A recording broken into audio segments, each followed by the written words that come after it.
for real. Hello, everybody.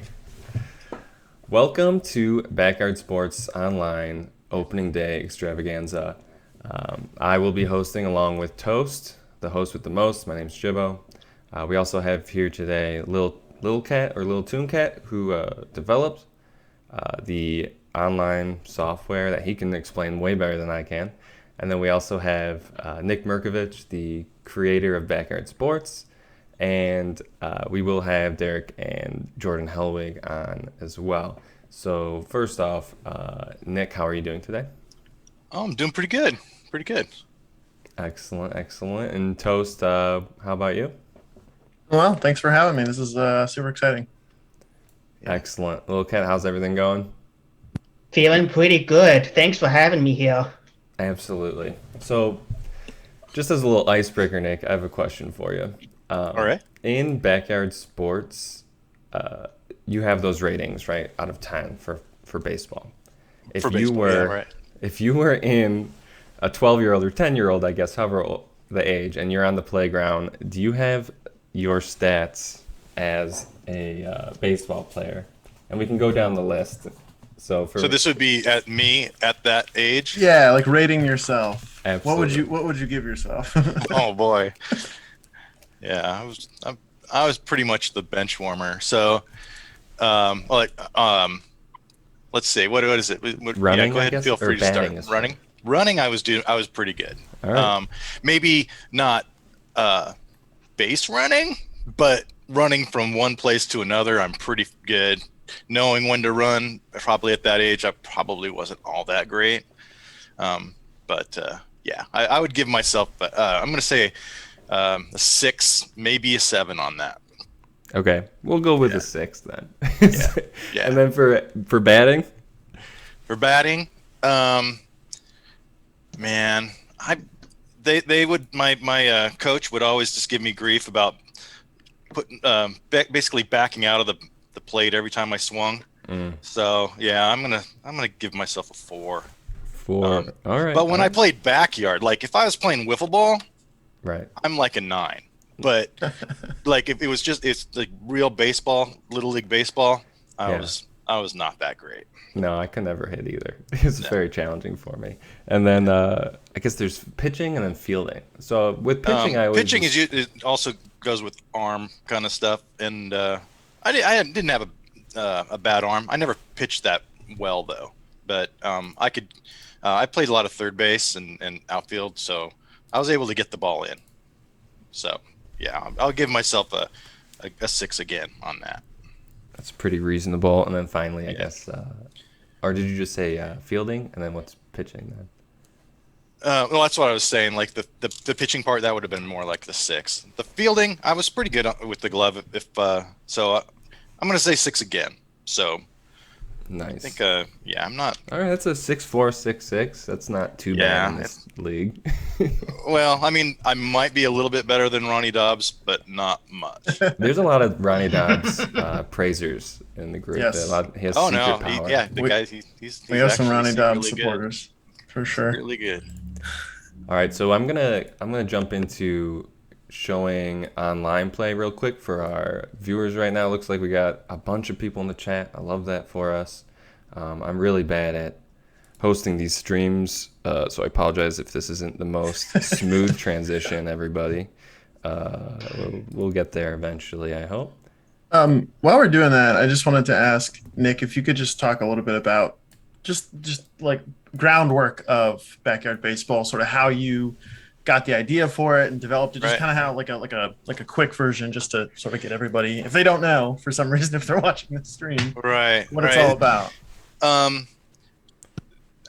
I guess there's two ways you can think about it. Like one I was working at Humongous and we were doing adventure games, and I wasn't playing a lot of adventure games at the time. I was playing a lot of sports games. So I felt that maybe I could, what if I worked on a game that I would play more, And so I think that was like the big thing but where it kind of came from, the fact that it's backyard baseball and backyard and all that stuff.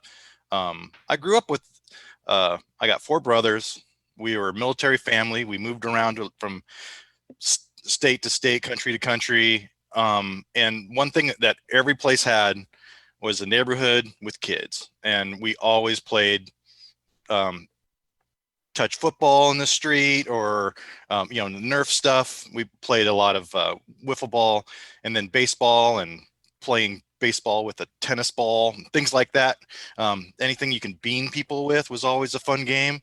And so that kind of that mentality was the big part, I think. Kind of merging those two things, taking the kids' games plus your personal experience with the and gotcha. I loved a lot of the movies. I was a really big Bad News Bears fan, so that helped a lot, I think. But it was really just playing. Hey, this looks great. This is really cool. Oh yeah. Yeah, so what I've done so far is just log in, which is awesome. Just like probably the most enjoyable thing I've done in like this whole year for video gaming, at least.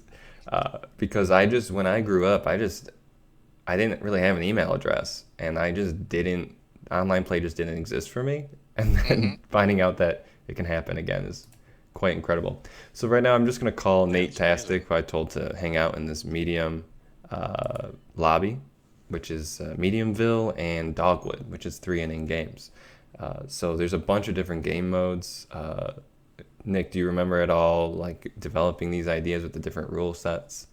Well, I thought we 9-inning games on hard and stuff like that. That felt like that could be a drag for some players, especially online, because you end up having a lot of people that either flake out or whatever. So having having options for shorter games was like the first thing that we did, I think.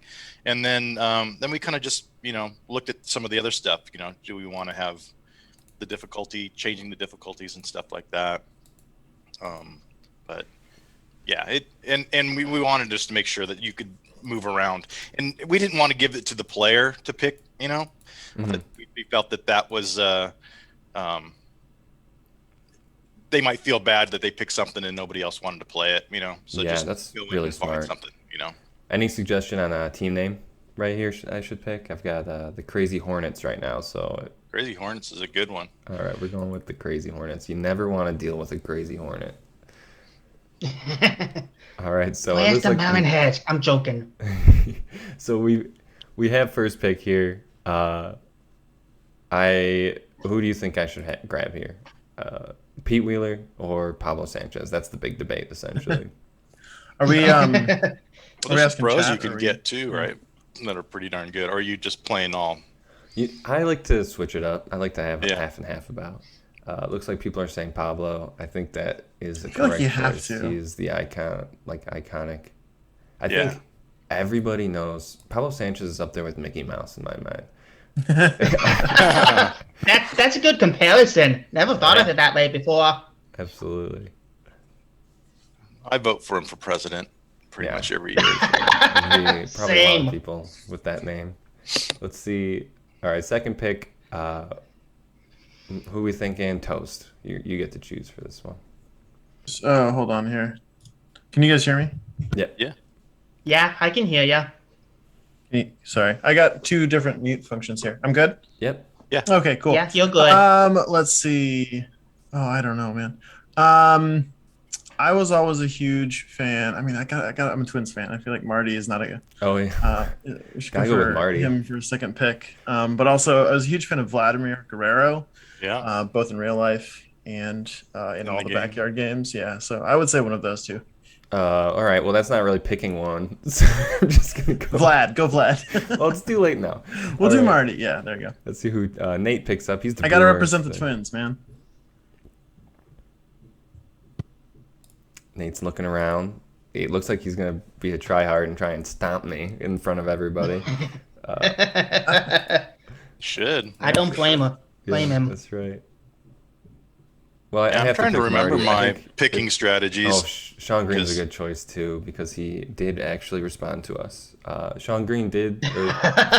Marty Cordova did say he was going to join on but we'll see. All I right. mean, we've got a few hours here. I think next I'm going to go with Keisha. I love Keisha Phillips. She's a good pick. Always call. love playing with her. Let's see what the chat says. Anyone thinking in the chat? Tell me who I need to pick.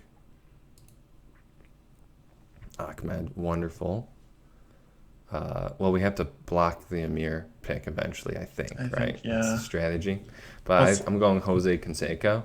Just 'cause I like Nice. hitting those bombs. The field is Steel Stadium, chat. Someone asked. Excellent.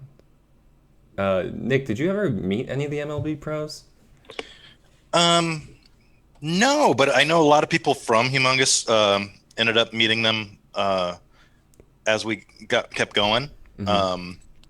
I was just talking to a friend yesterday, and he was saying he has like 4 Albert Pujols balls, signed balls, and yeah, every once in a while we'd meet him. Eric Haldy, he did a lot of stuff later. He got to meet a lot of the guys. Oh wow, Yeah. that's exciting. Well, hopefully Marty Cordova joins us today. Also known That'd as be Shane. great. We did our research. We'll see. Looks like Mikey Ricky is what people want. Oh, Mikey just got taken, so I think we'll go with Ricky, I guess, if that's what the chat wants. Fella is a good nickname there. Which nickname are all the nicknames of the pros accurate, Nick? That's one No. question. No, they're not. The deal was we sent out a whole bunch of stuff, and we looked online, obviously, for if anybody had one, like Griffey and things like that. That was no-brainers. But we looked, and if they didn't have one, we just made it up. We would ask them for like originally we sent out kind of stuff to all the pros that we wanted. Hopefully they would like maybe write in and fill out like a form type of thing. Mm-hmm. But we didn't get really anything back. So we just made stuff up. It's very good. Yeah. I was curious about that too, sort of how the actual arrangement to use real pros came about. Could you talk about that a little bit? Well, actually, because football did it first, and backyard baseball was the very first backyard sports game. Football came in after soccer did, and then when they were making, we just happened to get some marketing and PR guys that knew some people over in MLB or Major League Football or something like that, or like they just knew some people. They knew some people that knew some people. Sure. And so that kind of started. And then once we got that, which we kind of got a weird license for that was like the quarterback club license, which is a really odd side I remember license. that game. And that was a fun game, but yeah, it was weird. Yeah, it was like a group of kind of the bigger pros at the time, kind of glommed together in a group. And I'm sure it was all because they had the same agents or something. I'm not sure. But we ended up getting that. So we got some sweet football players, and from that, when we transitioned to start baseball, it was like, okay, well, we should do that, but there's no pitchers club or I don't know, whatever other club there would have been. Equivalent, right. Yeah. So we just went straight to, well, first I think the Players Association, and then we went to MLB, and then we were able to get MLB. So that was the best thing. It's just nice. And then from that point, it was like, how do we do it? And the idea was, and it was kind of hard to get this through to people, but we said we need 30 players. We have 30 kids. We need 30 pros, and because there were 30 teams at the time and all that stuff. So it was like, well, we're going to get one from everyone. But then of course we slowly added a couple extras, and over time, during the process of the first production. So it was pretty much because of football, we had to do it. And then and you could kind of come to them and say, hey, look, this worked here. Yes, exactly. Give us the opportunity. And they were 100% into it. And course, yeah. They were really good partners. Actually, like I think the next game that they made that had pros in it was that we had a soccer game that had pros in it, and those guys were bending over backwards for us, like anything to get those guys in there. And They're that the was same, cool. yeah. Sort of That after the was success of backyard baseball Yeah, and the other yeah. ones. Yeah, it kind of spread. That's cool. Yeah. I don't want to step. I want Jibbo to be able to talk about what's kind of happening here. Yes. But I also am curious about the art style and stuff like that, and we can talk about that later if you Oh, want. for sure. But yeah, Jibbo, what's going on with sort of the online bit here? Absolutely. Yeah. So when you when you play single player, you kind of go and you just click through and you can set up your offense and your defense and everything like that. And so in online play, what's actually pretty phenomenal is it will wait for your opponent and kind of like you can also click hurry up and it like gives them a sound effect. So I'm gonna put something together here. It's probably not gonna be a great defense. I apologize to everyone. We're putting Cordova It's on your the batting mound. order you got to worry about, right? There you go. Yeah. Yeah, it's true too. We'll just mix it up. Billie Jean's last, of course. Ken Griffey needs to be higher up. I'm a best hitter in the 2-hole kind of guy. Say we put Pablo 2. Pablo 2? Who's number 1? Oh, okay. Cordova. Yeah, I don't know if we have a better leadoff hitter though. Marty's pretty good. Yeah. Marty will be number 1. This will hopefully summon him to the stream. Canseco. That's a good lineup, actually. We'll keep that. That's good. Ishikan, Dimitri, Jose. Oh yeah. Their team is decent. Billie Jean's a pretty good pitcher, but you got Kenny, right? So they have Kenny. They have Kenny, unfortunately. I'm pitching with Cordova. Secret pitcher here. All right. If he gives up some home runs, maybe, He's got the waggle arm. Oh my Keeping gosh, it the loose. waggle arm is incredible. We talk about it all the time in the league that we run because people with a waggle arm are just harder to hit against just because of it, the distraction. Oh wow, we got a pitch clock here too. This is my first time actually seeing the online in person. Yeah, make sure you use the emote stuff. Oh. Is that working? Because I thought that was like just genius when we did this. Yeah, the emotes works. Nice. So I came to backyard baseball through 2003. Oh, there we go. Perfect. Oh, right up the That's line. how you That's do a it. That's how you do perfect it. bunt.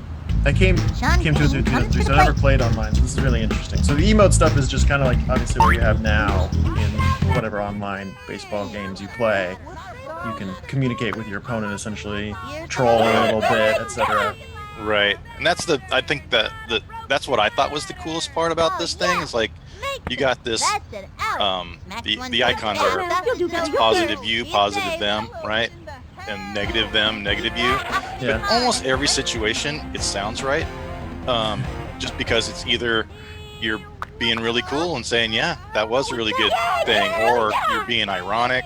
Right. It all just works. I mean, and then they have the different voices. I believe you could select your voice too, if I remember right. I mean, online voice. Yeah, you can. The You voices can. are amazing. The best one someone has is like the 70s dude voice. Is the best one I've heard. And it's like, yeah, man, you're the best. Yeah, so we had a lot of fun with that. Oh, that's a good hit. Man. Oh wow. Plays it off the wall. Off the That wall? one. Or, off the wall. Ooh, Bernie Field, turn it back. that was close.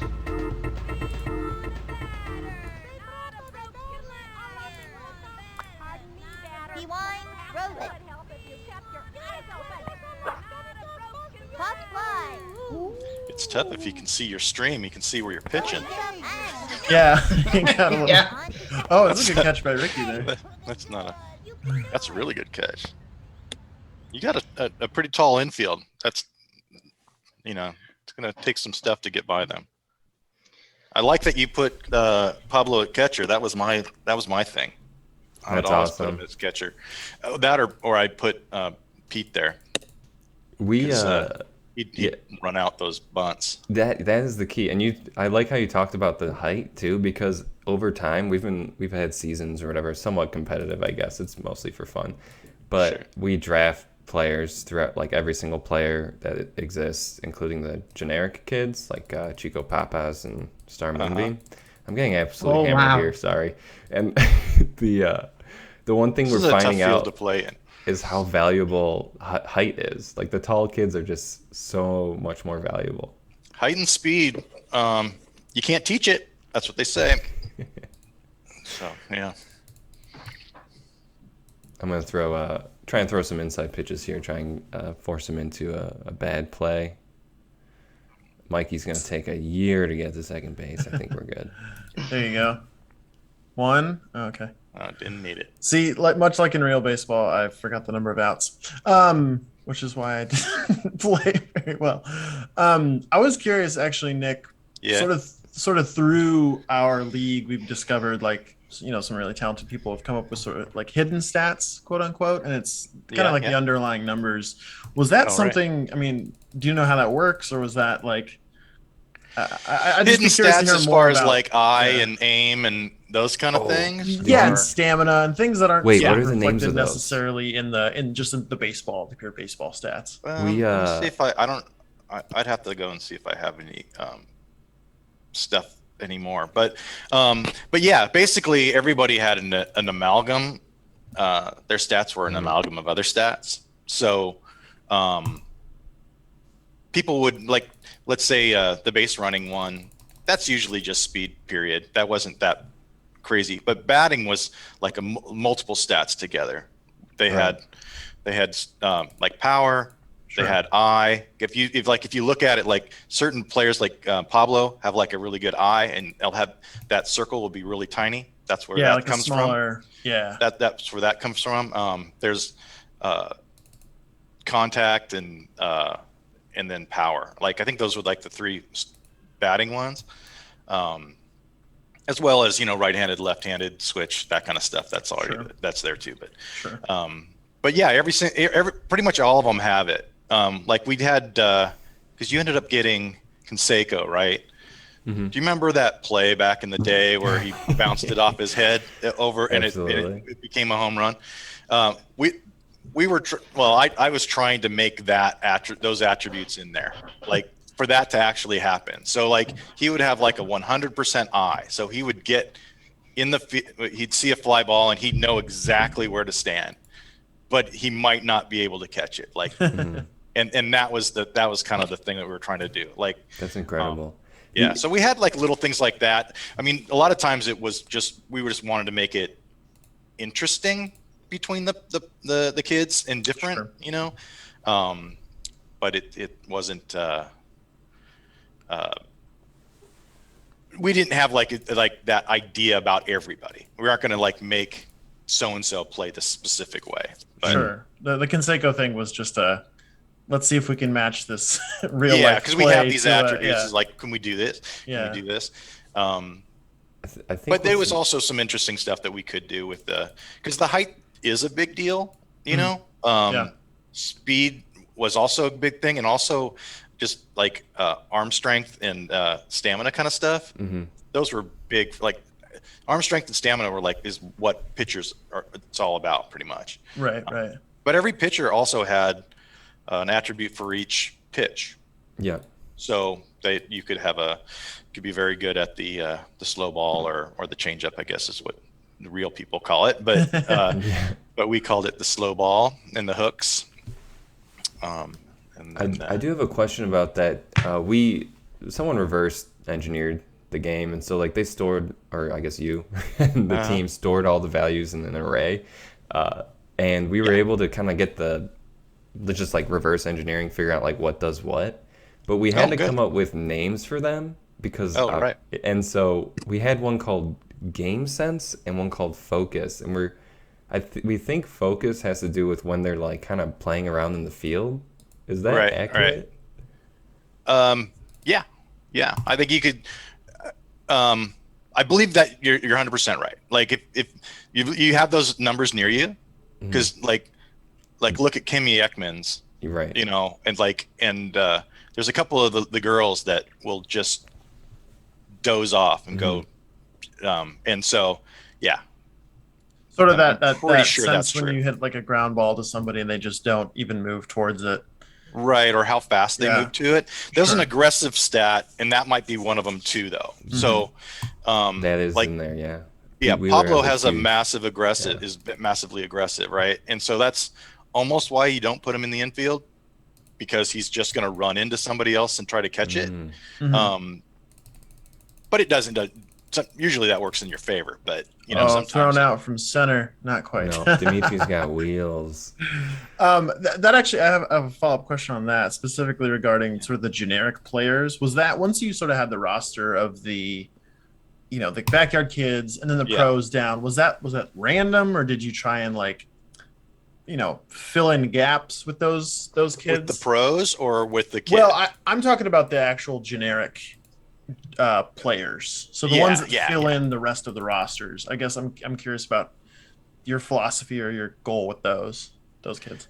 For the neighborhood kids, like the other people that they played against, or was the exactly backyard kid? So like you mentioned for Chico Papas, yeah, exactly, and all that, and those kids. There was a bit of randomness in there for sure. There was a lot of kids, so we kind of just painted the Excel, I guess, with different numbers, just to kind of populate it in different ways, and just let it see how it felt, or how it fell. But then we did adjust a couple people, and then just naturally you'd see, oh wow, this person is really, really great, or wow, look at how random this person was really bad, and either we left it that way or we tweaked it. But for the most part, it's a spread. So theoretically, there's one of every kind of player out there, but how they're getting picked or put on teams, that's all random as well. So. Right, of course. I was just kind of because I think it's interesting in that, and in our league we're able to sort of make use of those kids, and it adds another layer of depth to a game that I already think has a deceptive amount of depth to it. You were talking about all those behind the scenes stats and all these little things. It just really speaks to why the game, I think, has had the shelf life that it has, and I think that's really, really cool. Yeah. I wonder if I can even. I wasn't able to keep a lot of the documentation on Backyard Sports on the way out, but I wonder if I can find something that has that stuff. Yeah, when we do our draft, it's very intense. A lot of research goes into it. Since there's I don't know how many kids are there. There's 260 something kids. You guys draft from the full league. That's full great. Pool. Yep. That's amazing. We've used the save state, those save files. They kind of stored them as those 2-character things. AB is Kimi Ekman, so I know that just because we've done so many drafts. And so 256 says Yuria. That makes sense, 8-bit or whatever. So there are multiple people in our league who memorize the stats of all these generics, and all these extra generic players, they have such similar faces, I guess, but they all are starting to get personalities for us because of how unique you made all those behind the scenes stats. Yeah, and that was one of the things that I knew was going to happen. Just because I played a lot of just normal baseball back in the day when it wasn't in 3D and you didn't see a real face model, I was able to kind of project personality on these characters, because I'm trying to remember the actual, I think it was Triple Play, one of the EA's early ones, on NES, or maybe it was the next gen, but but basically it was all they had was a colored jersey for the Mariners, right?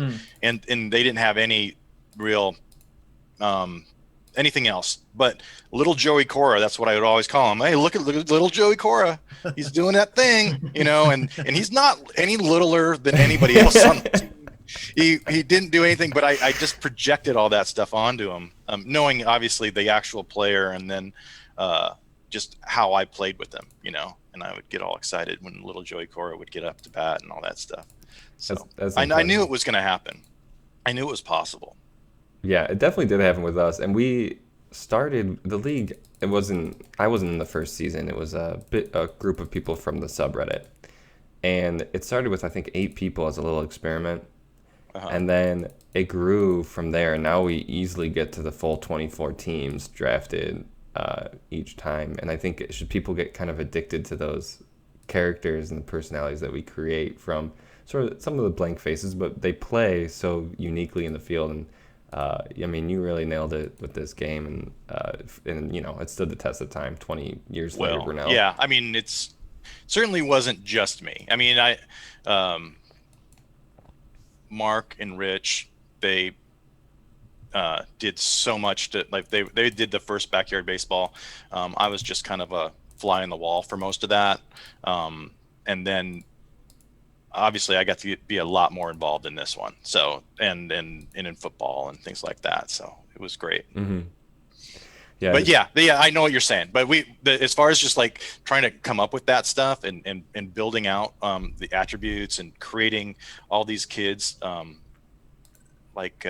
especially when we had to expand the number of neighborhood kids to fit for soccer, which had a lot of kids. That's really where most of those kids came from, is from soccer. And they had some international kids in soccer, which were pretty awesome. But yeah, exactly.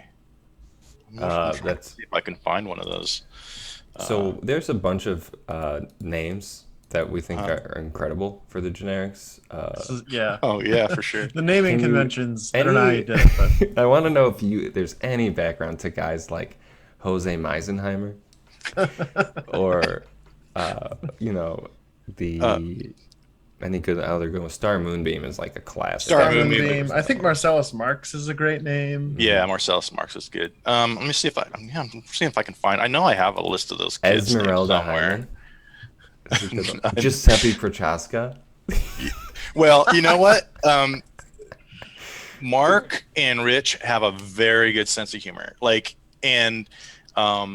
I think the way that a lot of that actually did originally work is that Rich Mo went into the phone book, literally into the phone book, grabbed last names, grabbed first names, put them in two different lists, and then mixed them up, and then dropped them together, and then just kind of just said what looks good, and then moved them around from there, right?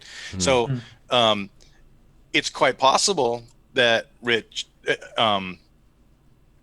has a couple high school pals in there, or little kids that he went to school with, blah blah blah, or things that are close to it. But I know those ones that just sound kind of funny. I would lean on Mark for those, because I'm pretty sure Mark Pizer, his sense of humor, just the silliness that he has, that he kind of created that. I mean, just the way that Mark, his mind works, I think that he probably fit those things up and just said, yes, that one is going to be, that one stays, like that one's a great name, we're keeping that, blah blah blah, right? The name committee. yeah, because let's see, I have okay, here we called them clones, by the way.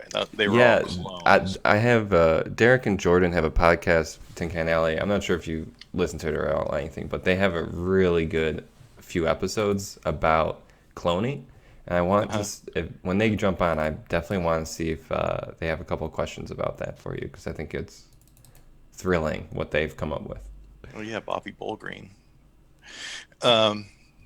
Yeah, it's funny. I'm just looking through some of the names now. It's like that is Meisenheimer, Jose Meisenheimer. That is really funny. Someone mentioned Dirty Hans R. Dirty Washam from football. Is that from the first? Yeah, I think the first. Which version of football was that on? Because there was also another thing that happened that we did too, and I wish I could tell you what the actual codes are, the INI codes for them, but we had everybody on the team has a character in the game too that they can unlock, so there's some hidden characters in there that players, maybe you guys did find them, but for the most part, everybody on the team would have got to like make up a character, but it wouldn't be in the normal pool. It would take the spot as your clone. Like you would, once you put the right INI thing in there, and then you name the clone a specific thing, it would show that character with their attributes and everything that we. Wow. Yeah. That I don't think we've done that. So that's something. That That's was a research that was project. for There you us. go, yeah. You know, That's yeah. another research project for us because we have quite a few of those. Yeah. I know we're gonna get some more folks on here real quick, but I just wanted to kind of like ask in sort of in totality, what does it feel like to have this community exist and this game still have, people this dedicated to it, like 20 years on after you made it? Oh, well, it's pretty incredible, really. I kind of when Humongous kind of fell apart, or just like was gone. It's not really Humongous's fault. It was other people's, I think. But just the fact that it was gone, it felt like that was it. I know that we tried to do some extra stuff and kind of keep things going, but just it felt like it was dead. But people still talk about it, and the fact that you guys have kind of got this thing going and working is amazing. I loved playing online.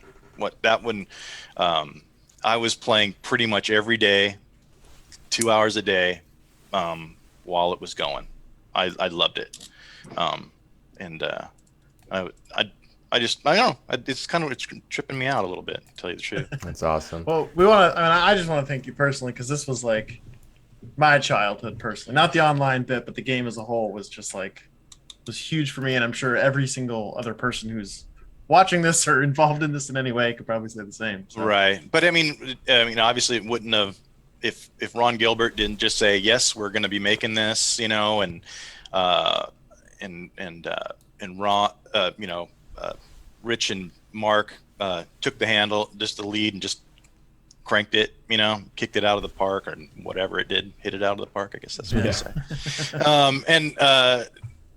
I just thought that was awesome. It wasn't necessarily just me. I mean, I had that first initial nugget, but sure. And I got to have a lot of say as it was going. But man, Ron and I tried to get a hold of Rhett Mathis too. He was a big coder on this. He did a lot of the AI and the play we in have the field. and a ton of questions. I wanted to get him on here today. Maybe that we can get that going, because he's awesome. But he's kind of busy right now on we would love games. Big games. I'm gonna introduce now Jordan Helwig and Derek. I don't know if Derek's on the call with audio, but Jordan. Okay, good. Derek's on the call with audio. How are you guys doing today? I'm doing so good. I'm like so excited to just be a part of this. This is like a dream come true, like 20 years in the making. So this is amazing. Yeah, man, I'm cheesing every day about this. It's crazy. Jordan, how about you?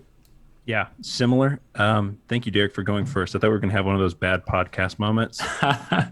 We didn't know who was going to talk first. No, I know this may sound silly to some people, but Derek and I were talking. I was literally thanking God for this, because it seemed like such a miracle for it to go back online that it seemed like he did it just for us. That's how I felt when guys in the community, Little Cat, going to work on getting things back online. So thank you certainly to that effort, and then for inviting us to be a part of this awesome stream. It's awesome. No problem. Yeah, the guide you mentioned, I guess, is Little Cat, who just developed it. There you go. Yeah, I'm God, basically. That means a lot to me. So thanks. So, Jordan, you can go ahead and do a share screen or something. Okay. This hope is so works. scary. Again, I'm terrible at this. And Let me see if I can. How smooth this goes. Let me make sure I got this. I do have, and Paul is joining. I think I didn't send him the right link or something. I messed that up. So hopefully he jumps into the Zoom call. There's Paul. See. Big apologies to Paul, because Hey, how's it I going? could not get that sent in, unfortunately. No worries. Yeah. Hey. Hey, Paul. Hey, Paul. I was like, they said, oh yeah, and Paul Osario is going to be there. Yeah. And I'm like, is there a Paul Osario that played baseball? It's like, it can't be my Paul Osario. Oh, And it's man. like, no, it's absolutely my Paul. It's like, oh fuck yeah. I Can gotta. you say that on here? This sounds more like a reunion right now, and I love it. Absolutely. I hope this, oh my gosh, I'm so bad. Everyone's watching the stream is seeing just like windows moving around. Oh man, you play on, there we go. All right, you're all set to go. Jordan. I'm on. This is working. Playing on your Pentium 90. Let's see here. Oh Amazing. my goodness. I'm Jordan. I'm here and Okay. I'm ready. So you Okay, tell me good. what we're doing. Paul, does this look familiar?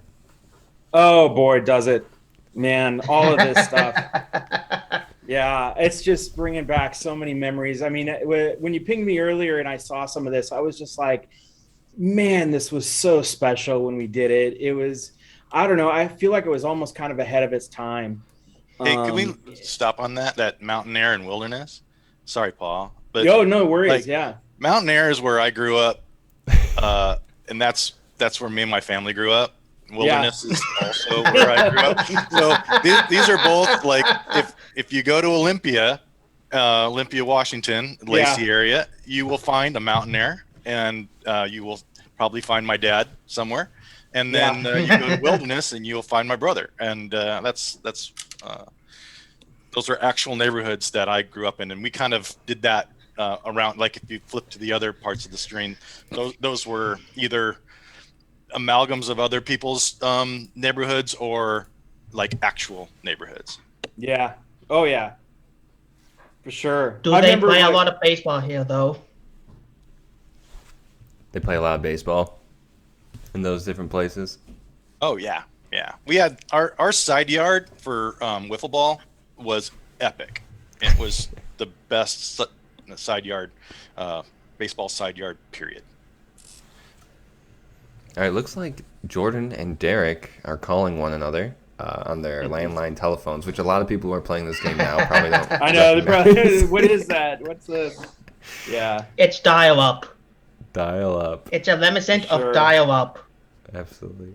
Jordan, can you tell us who you are going to choose for your team name? Yeah, I am. So I started this franchise as the Junior Wombats, meant to be Juniors Wombats, in my first year as a backyard baseball player manager in our own league, in which it's basically just Ken Griffey Jr.'s team of misfits, and that's where we're headed right now. All right, so a Hurry sneak up. peek. Awesome. But Derek and I talked about this, so we did come up with some rules.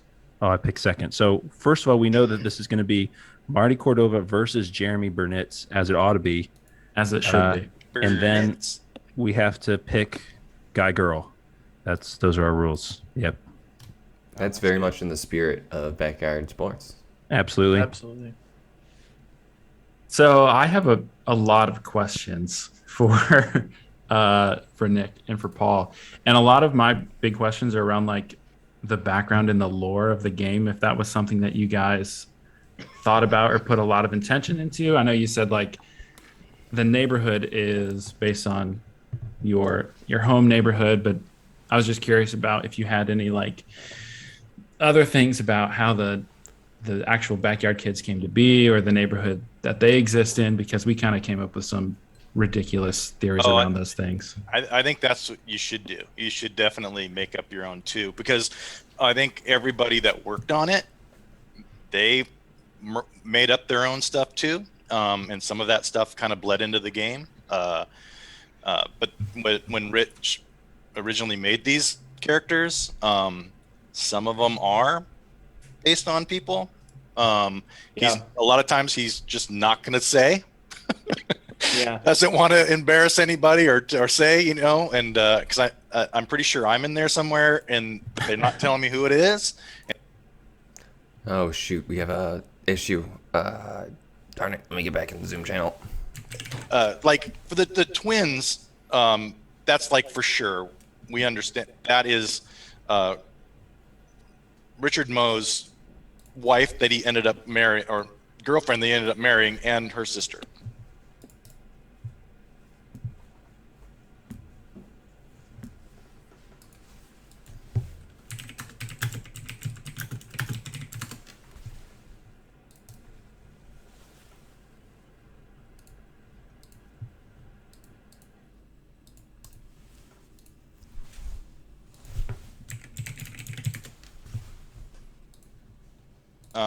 To other people, and Yeah, who is Pablo Sanchez? I don't think Pablo Sanchez, I think, was we can ask Mark though, but I think he was really based on that little boy, the little Hispanic kid on whatever Bad News Bears. There, that was kind of the idea. Was like, Yeah. But yeah, I don't know if that had anybody like legitimate, unless you know, Paul, because I just you Yeah. know, I remember like Amy Paganini, who was the producer. Yeah. She would just come in and reveal, like, as we introduced more and more of the kids, and there was always something that she had that was like special, unique unto them, and she was, you know, I could tell that there was a lot of thought gone into each Right. one of these kids. Yeah, another one would be Reese. Yeah. That one is based on Richard Moe, on himself. He based that on himself. He has a little bit of the Asmar. He is actually a really good athletic guy. He's funny. He's silly. So that would, some of those attributes were him. He didn't have that blonde hair, but that was mostly Mark just doodling. Yeah. So. Where did the idea for Mr. Clanky come in? Like, where did that originate? Oh, that was Pizer for sure. I think that there's like Saturday morning cartoons always had some kind of weird thing back then, where you would have like a car that would talk, or a shark that would be in the band playing drums or whatever. So the idea was that they would have built that, and Mark put that in there, and it's once we kind of wanted to have like that the batting cage type of gameplay in there, the home run derby and things like that.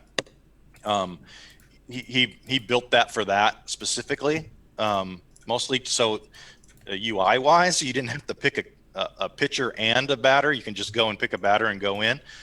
So that was pretty awesome. And then once we had it, he's like, no, we're going to make him an actual character, and you're going to unlock him. And that's kind of the way.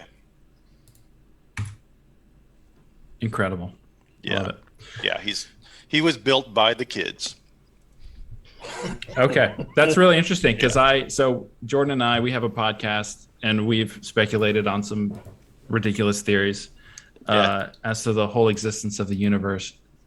So in my theory, the Mr. Clanky is the original. He is the one who creates the Backyard Kids, since they're all different ages and they never age. They all live in the same strange neighborhood where they all play each other every day. So that throws my theory a little bit out the window, but that's a pretty good theory too, though. It does. That's the thing, is like you should have your own theories, because like literally like over time, Mark and Rich, they moved away from the project, and other people got onto it, and I'm a part of this too. Like I would think that I'd have some kind of backstory behind somebody, and I would just perpetuate it. You know, let's put a little dialogue about that, or blah blah blah. So, you know, if it's the cow, you know, I'm just thinking of some of the weird ones that we did, but yeah, I don't know. I think we would just play around with stuff, and we would also like people more when you see these people over and over again. And I don't know if you remember this, Paul, like when we were working on like Pajama Sam and Freddie Fish and stuff like that, you actually start not liking those guys. like because Yeah. you hear them all day. You get favorite. Yeah. Yeah. And so you end up like glomming onto little things that are like off to the side, and just anything you like. Because I know a lot of people don't like Lisa Crockett, but she was beloved inside it over there at Humongous. Like everybody thought she was the funniest thing, but nobody gets it. It's like, oh, okay, it's it's up to you guys, whatever. Lisa Crockett is a treasure. Yeah. Okay. Because we love her. That's what I thought. That's what I always thought. I've just heard I've seen some posts that didn't seem good, but Well, they're wrong. They're Yeah. wrong. They're I definitely absolutely have a favorite backyard character, Ooh. and I'd be curious to know if you had a specific one that. Oh wow!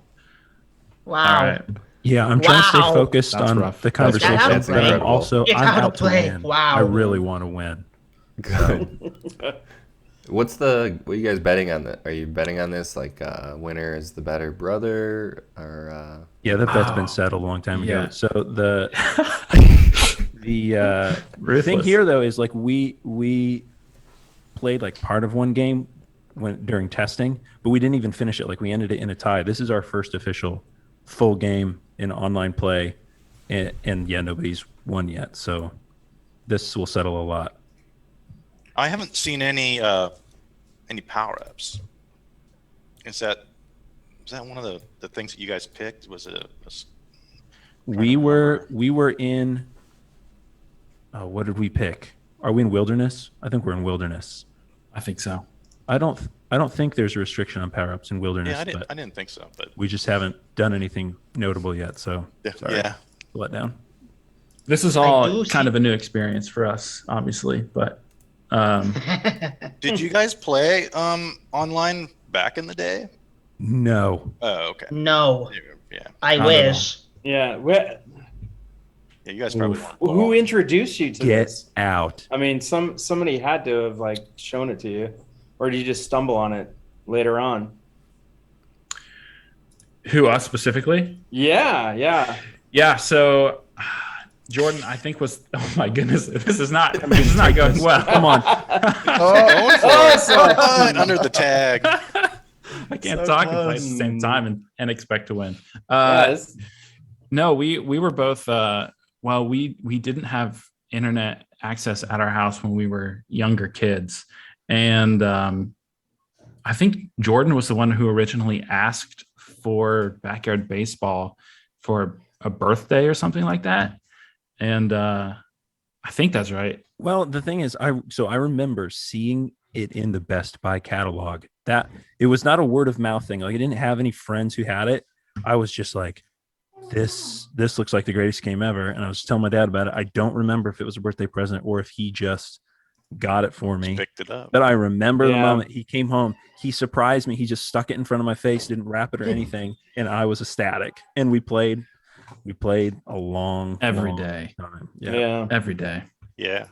I remember And- going over to our friend's house overnight and just making it our goal to play an entire season in one night. Yeah.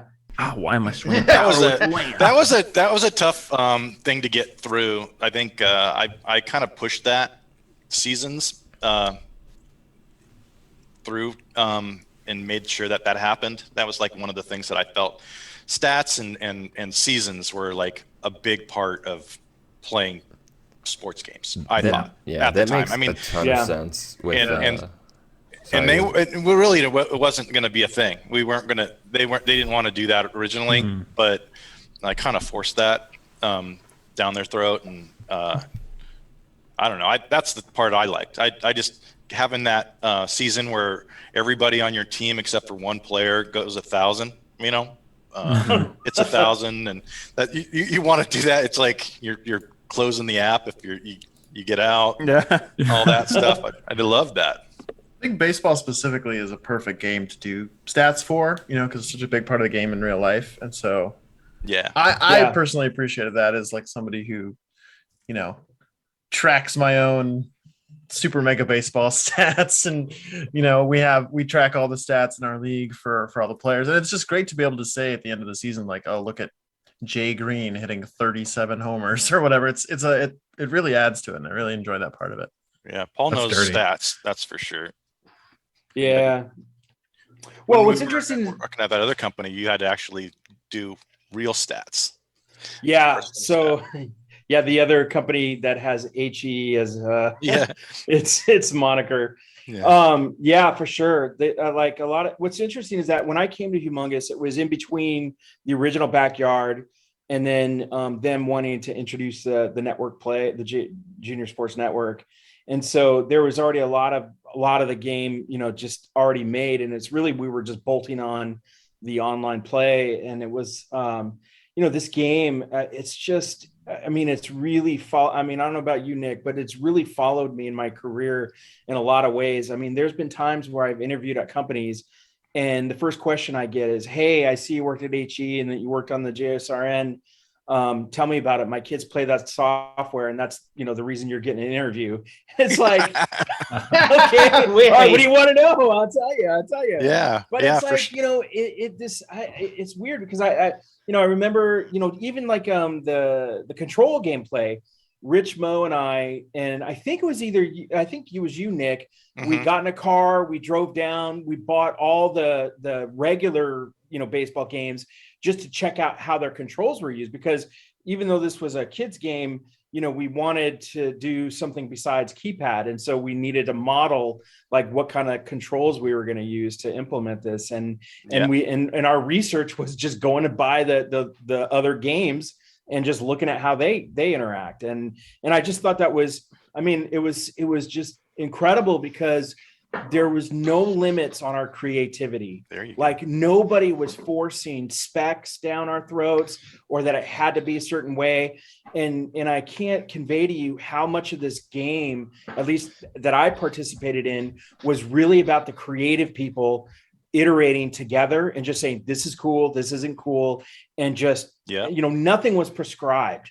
Nothing was, you're going to do this because we have to have this in the game. It was like, if you had an idea, just like Nick was saying with Seasons, if you had, you know, that passion and you can, you know, persuade folks, it was going to make it into the game. The whole thing about the icon-based chat, I mean, that was something that we know over a lot. You know, at the time, we had a lot of concerns about, you know, allowing regular chat because, you know, what people can do and say. Yeah. having I remember repo, the like, internet. You know, oh yeah. And there was, you know, and Nick, I think you remember this, but I put in an Easter egg where you could actually turn on live chat. And when I showed it to Ron was like, that is so cool. I'm so glad you did that. And I'm like, oh yeah, great. You know, thanks. And he's like, no, I'm so glad you told me because you would have been fired if you would have let that into the game. So I was like, oh, okay, all right, cool. Thanks, sir. You know. Yeah, that's for sure. And you know, a lot of those things, like all those little, especially when we did the online stuff, just coming up with the those interactions. We also, another thing besides having the pros in the game, we also had the clone in the game, right? And that this is the first time you could kind of make your own character. That was a big deal. Tons of stuff that we put new into this version. Yeah. Well, and you guys, and when you were showing the one screen where the kids were using their phones to call each other, like I remember talking with Eric Haldy, and he was like, wouldn't it be cool if the phone rang like it was really ringing? And I'm like, yeah. and it was like, you know, it's just like one of those things where you just saw something, you had a reaction to it, and then it just influenced the game overall. And it was just it was a super, you know, I mean, I've never worked with, you know, a bunch of people that were so creative and so cool. I want to just ask one thing. Yeah. Oh, go for it. Is that it. okay? Sorry, just because we brushed back over custom player again. Oh yeah. Nick, did I hear you correctly when you said that there are some unlockable players in 2001, or if you, because I know you talked about it in general, and I know some in other games, but I've never found any in 2001, and I'm pretty curious about that. I believe they were in 2001 because I know we did it in soccer. So, but I don't have the cheat sheet on that. I don't remember what the because it was everybody had like just weird names. we didn't. We made names for our characters that were, I think, like my Mercouch or something like that might have been one, but I think that was for basketball. So it was like we would just have like a name that you'd type in there if you had the I set to cheaters equals 1 or something like that. Wasn't that, remember that, Paul? I vaguely, you don't remember the I thing, but there's like if you had an I line in there that said cheater equals 1 or something like that, it unlocked all the cheats. And I'm sure if you try that out, maybe we're gonna get our team of reverse engineers. And try that out, and then like type in Clanky and see if that works. Sorry, Jose. It might actually unlock him for your team right away. He just threw a bullet down the street. I can't believe that. He just turned around and just threw it down the street. You throwing a cannon out of play. That's amazing. That's what I get for throwing. Oh, why am I going for the play there? Oh, Derek, are you serious? Got him. You can't believe that got me. That's so dumb. I got a question actually about sort of the field setup. I know you mentioned sort of the neighborhoods were inspired by places that you grew up, but like the individual fields, as much as the kids, I think, have just a ton of personality, and I think that's really cool. Like we in our league kind of, gripe about dirt yards a little bit because of the weird bounces. Can you talk about just sort of what went into the sort of the field creation and the individual quirks of each field? The idea was that when you were a kid, you did play on a lot of weird fields. And if you were, did pick up games like this, like you would go and you would, and so we just tried to recreate a lot of those ones. I remember playing a lot of times. We always lived on the back end of a court, and so that was a perfect baseball field. So we would always have something on blacktop. We'd always play something in a lot that was, we had to mow. We had to go into some person's lot and we mowed it for them just so we could play baseball on it, so that happened and things like that. So it just made sense. Obviously we kept adding on. Then there was also the real league fields. We wanted to make sure that we had things that were legitimate, that kind of had truer bounces. But they all do affect the ball differently. There's different bounces on different ones. There's the chance of them going squirrely like they do in the dirt yards, and then there's ones where the sand, the sand field, sandy flats. Yeah, like balls will die in that, and kids will get really tired running through that stuff and things like that. So yeah, we wanted to have as much of that as possible. The neighborhoods and having all the fields feel and look different, that was certainly a thing. Obviously we took a cue off of the Green Monster and things like that are actually in baseball, just to kind of say, yeah, we can do this, but that is actually how we played. When I was talking about our side yard, the way that we had that was the second base was always a frisbee. It was a specific part of the fence that you have to touch for third base, and first base was the side of our house where the chimney is, so like there's that you just had a baseball field that was created from whatever that is. So we try to recreate that a little bit too. And it could tell those stories, right? You can look at the different backyards and go, oh, that is Kimmy's attached to that person, Ernie's so that house, makes sense, Yeah. And that's kind of cool too. Kind of adds to the universe, I think, for sure. Yeah, for sure. Do you want to give us a summary of the game, Jordan and Derek? I won. There was a score of 1-0. Again, I if we're trying to summon Marty, is probably because Marty's better than Jeremy Brunitz, so that had a lot to do with it. The devastating blow was an off the wall shot to right center field that scored a run and then got away from the center fielder.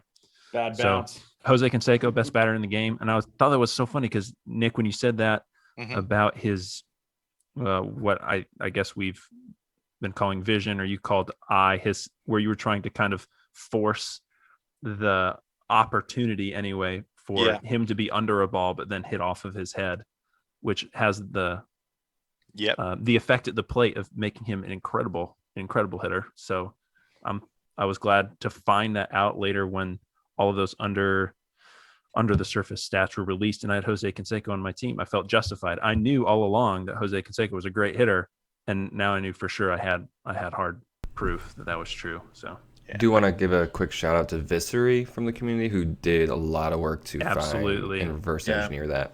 Absolutely. And even where Derek mentioned having fun with the lore of backyard baseball, wanted to give a quick shout out to Atlas Novak of the Bad Lip Reading podcast. That we had a little collab, and that was one of the things he was especially Bad Fiction about. Podcast. Oh, that's right. Yeah, you're right. I said Bad Lip Reading. Bad Fiction. That's okay. That is really bad. I'm so sorry, Atlas. But anyway, he was somebody who I know he liked to dig into that some more, and I'm sure appreciates all the conversation we've just had about that. So yeah, just touching back on what Nick said, like growing up and playing actual baseball in our backyards, that's an experience Jordan and I definitely had as kids. Like we played in the summer every day, backyard baseball, quite literally, with our neighborhood friends. And so it's just cool to see that translated, like a very personal experience into this game that we were also growing up playing. And it just resonated in a very specific way that coming back to this just always brings back so many memories, not even of just playing this game, but also being a kid and just playing baseball in our backyard. And I don't know, that's a personal reason why I just love coming back to this. And it always feels fun. It always feels new because there's so much personality in it. And I just love it. So what's going on here is a community game between K13IS versus, I think, Crazy Eights. I'm pretty sure. Two guys from our community. Yeah, it's Crazy Eights, I think. Yeah. They are World Series winners and champions of our league. And they're going to just battle it out here, it looks like. It looks like very competitive. We look at the teams one more time. Just like I want to have a good idea what we're looking at here. Oh, these are stacked. Yeah, these are really good teams. So it looks like they're going to try really hard.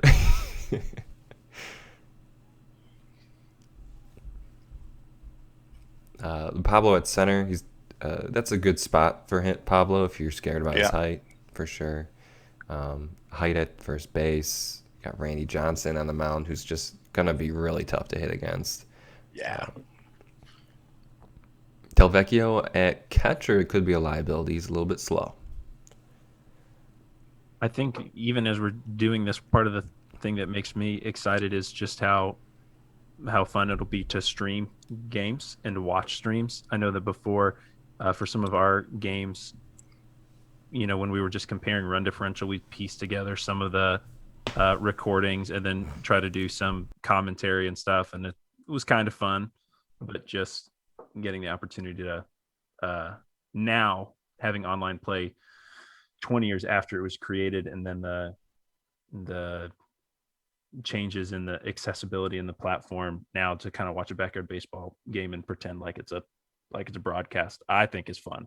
That's something that I'm going to have a hard time not trying at some point. Yeah, this is awesome. I just remember when I was playing online and how just devious some of the people that I'd play against were, and that I had to be as devious. So this is the guy that's making it, probably playing against a 12-year-old, but playing for keeps. I was not nice. I would, but yeah. I didn't spam any of the things or anything. But yeah, I used all my advantages. That's the only chance you had. Yeah, Babe. I felt bad, I guess now, but Yeah. at the time, boy. Yeah. For being I'd like even have a sorry. girl's, and I'd always make my name a girl's name so people would play me, and not just go back out. Yeah. So if you ever played Rosanna, Pink Fishes, that was me.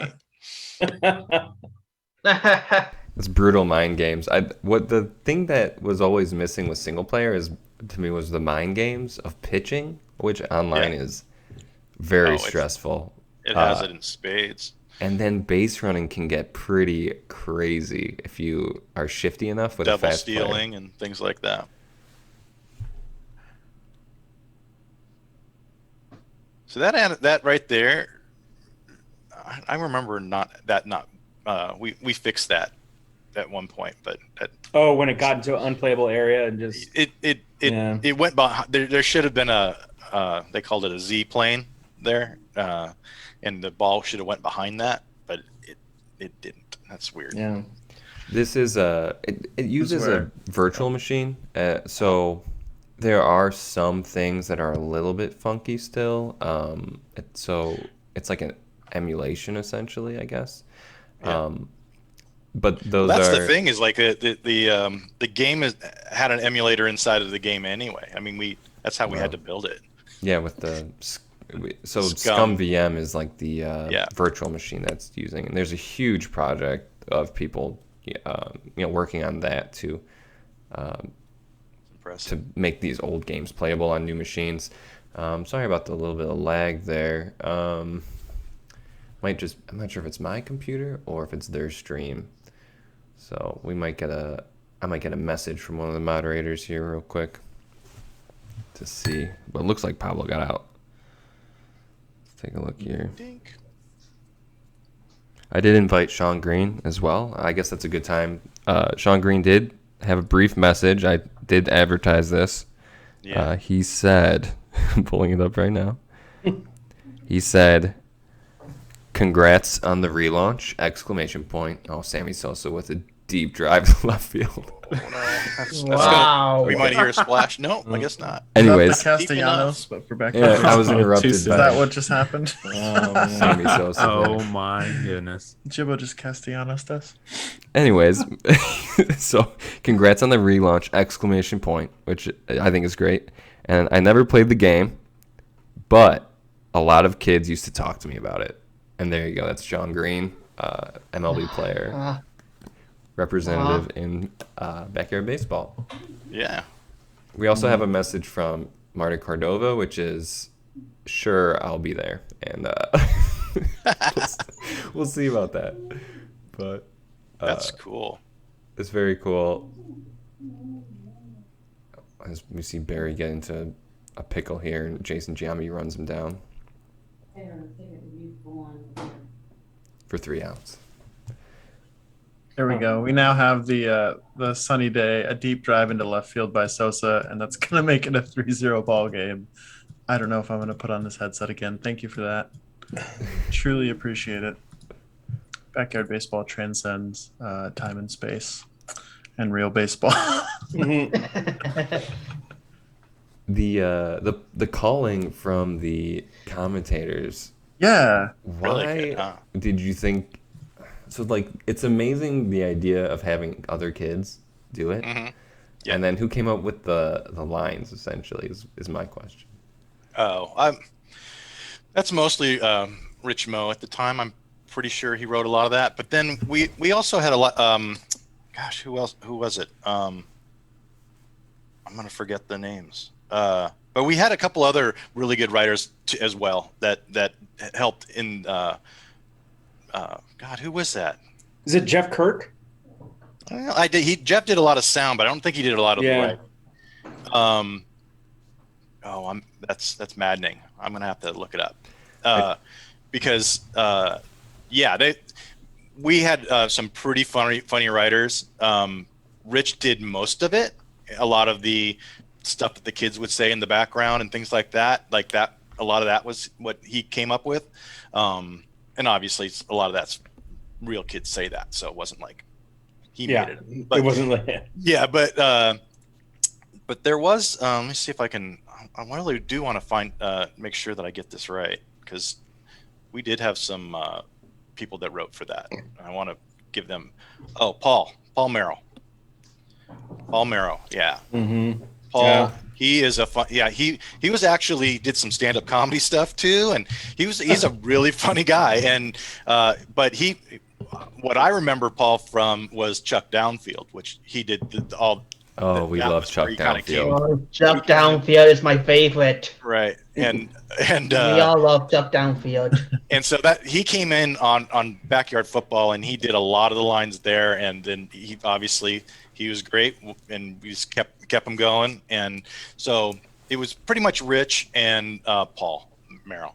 And Was it was it yeah. a mix of like actors and like team members that actually voiced people, or was it?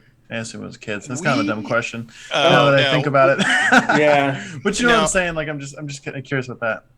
We have actors like they're we did a lot of the other games that had actors, and we've already have that that system in place.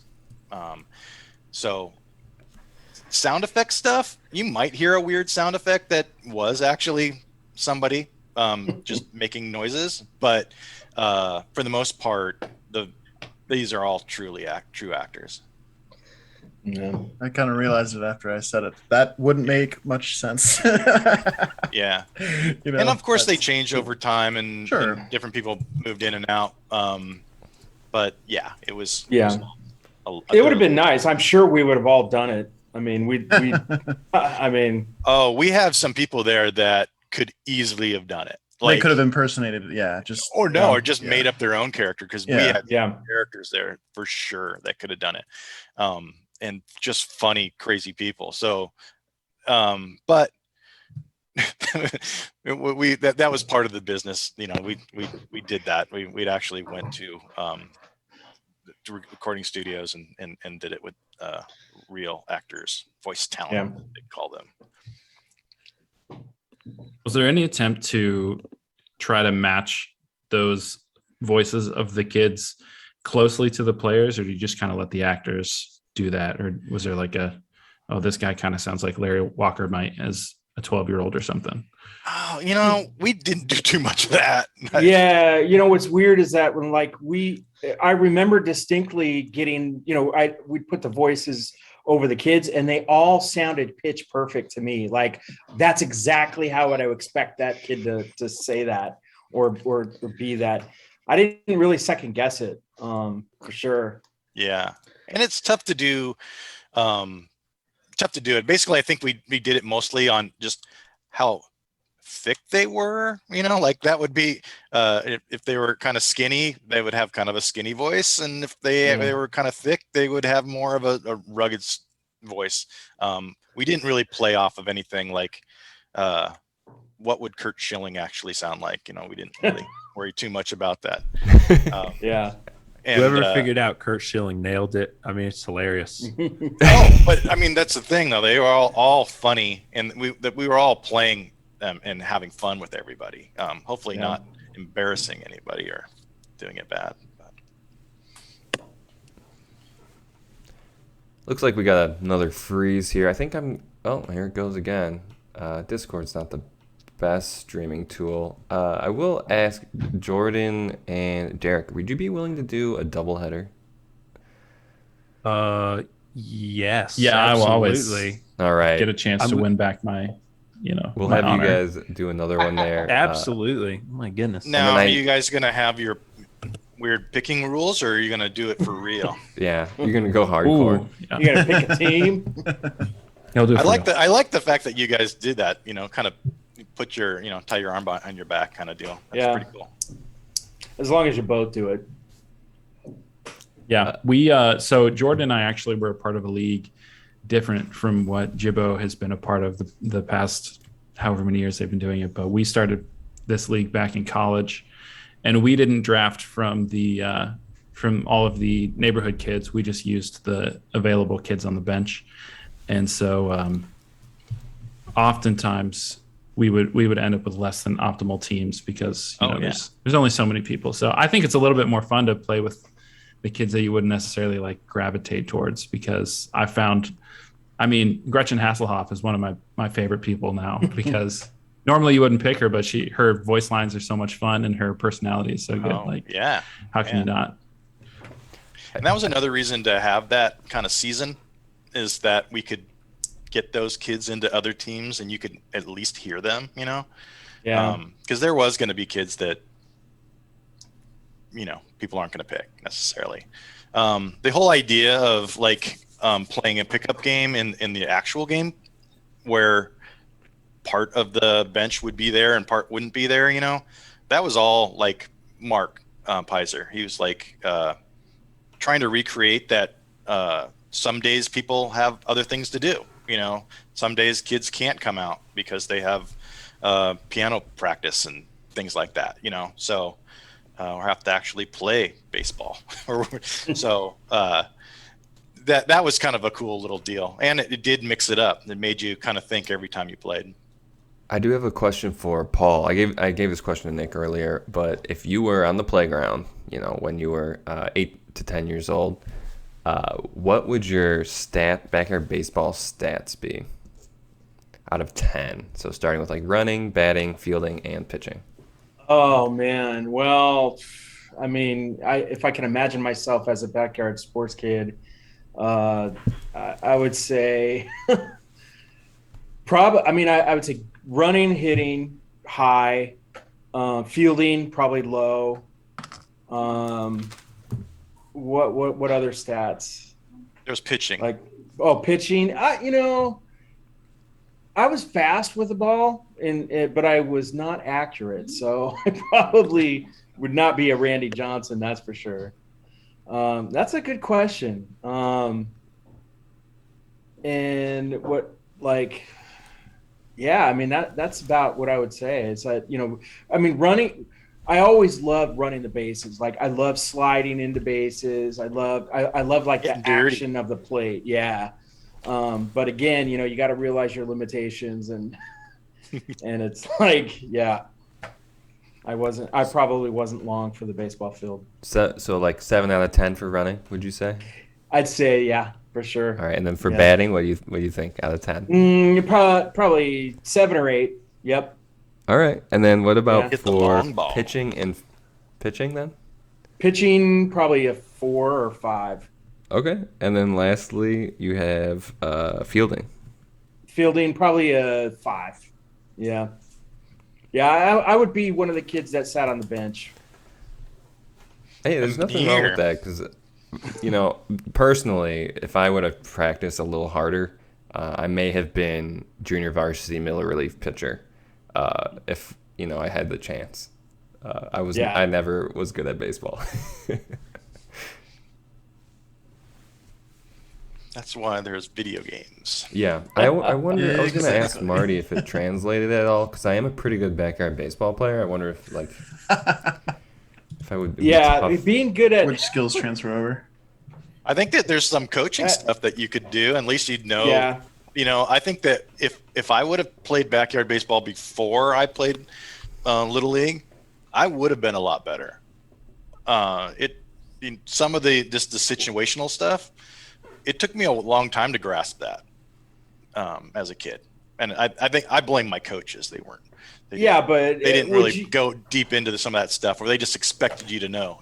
It's like, well, you wouldn't have never seen any of these pitches though. The pitches that are in backyard sports, you're not going to see anywhere on the field. So. Certainly, but that if I'm in the outfield and I'm playing shortstop and there's a man on first and a man on third and only one out, what do I do? Kind of deal. I think I would have kind of cued into that stuff a lot better. But you're right. Yeah. Of course, I'm not. I remember seeing one of my first curveballs and I almost just said, okay, I'm done. I don't want to play anymore. That's scary. Oh man. But for some reason a wiffle ball, man, I could stay in there and I can whack the crap out of that. So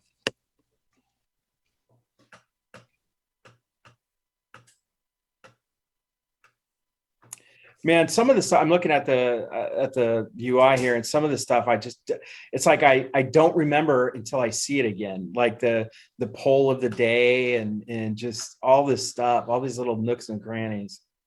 What's kind of been your interaction with the franchise, sort of as it's gone on? When was the last time you tuned into to something like this? I mean, or booted up the game or whatever.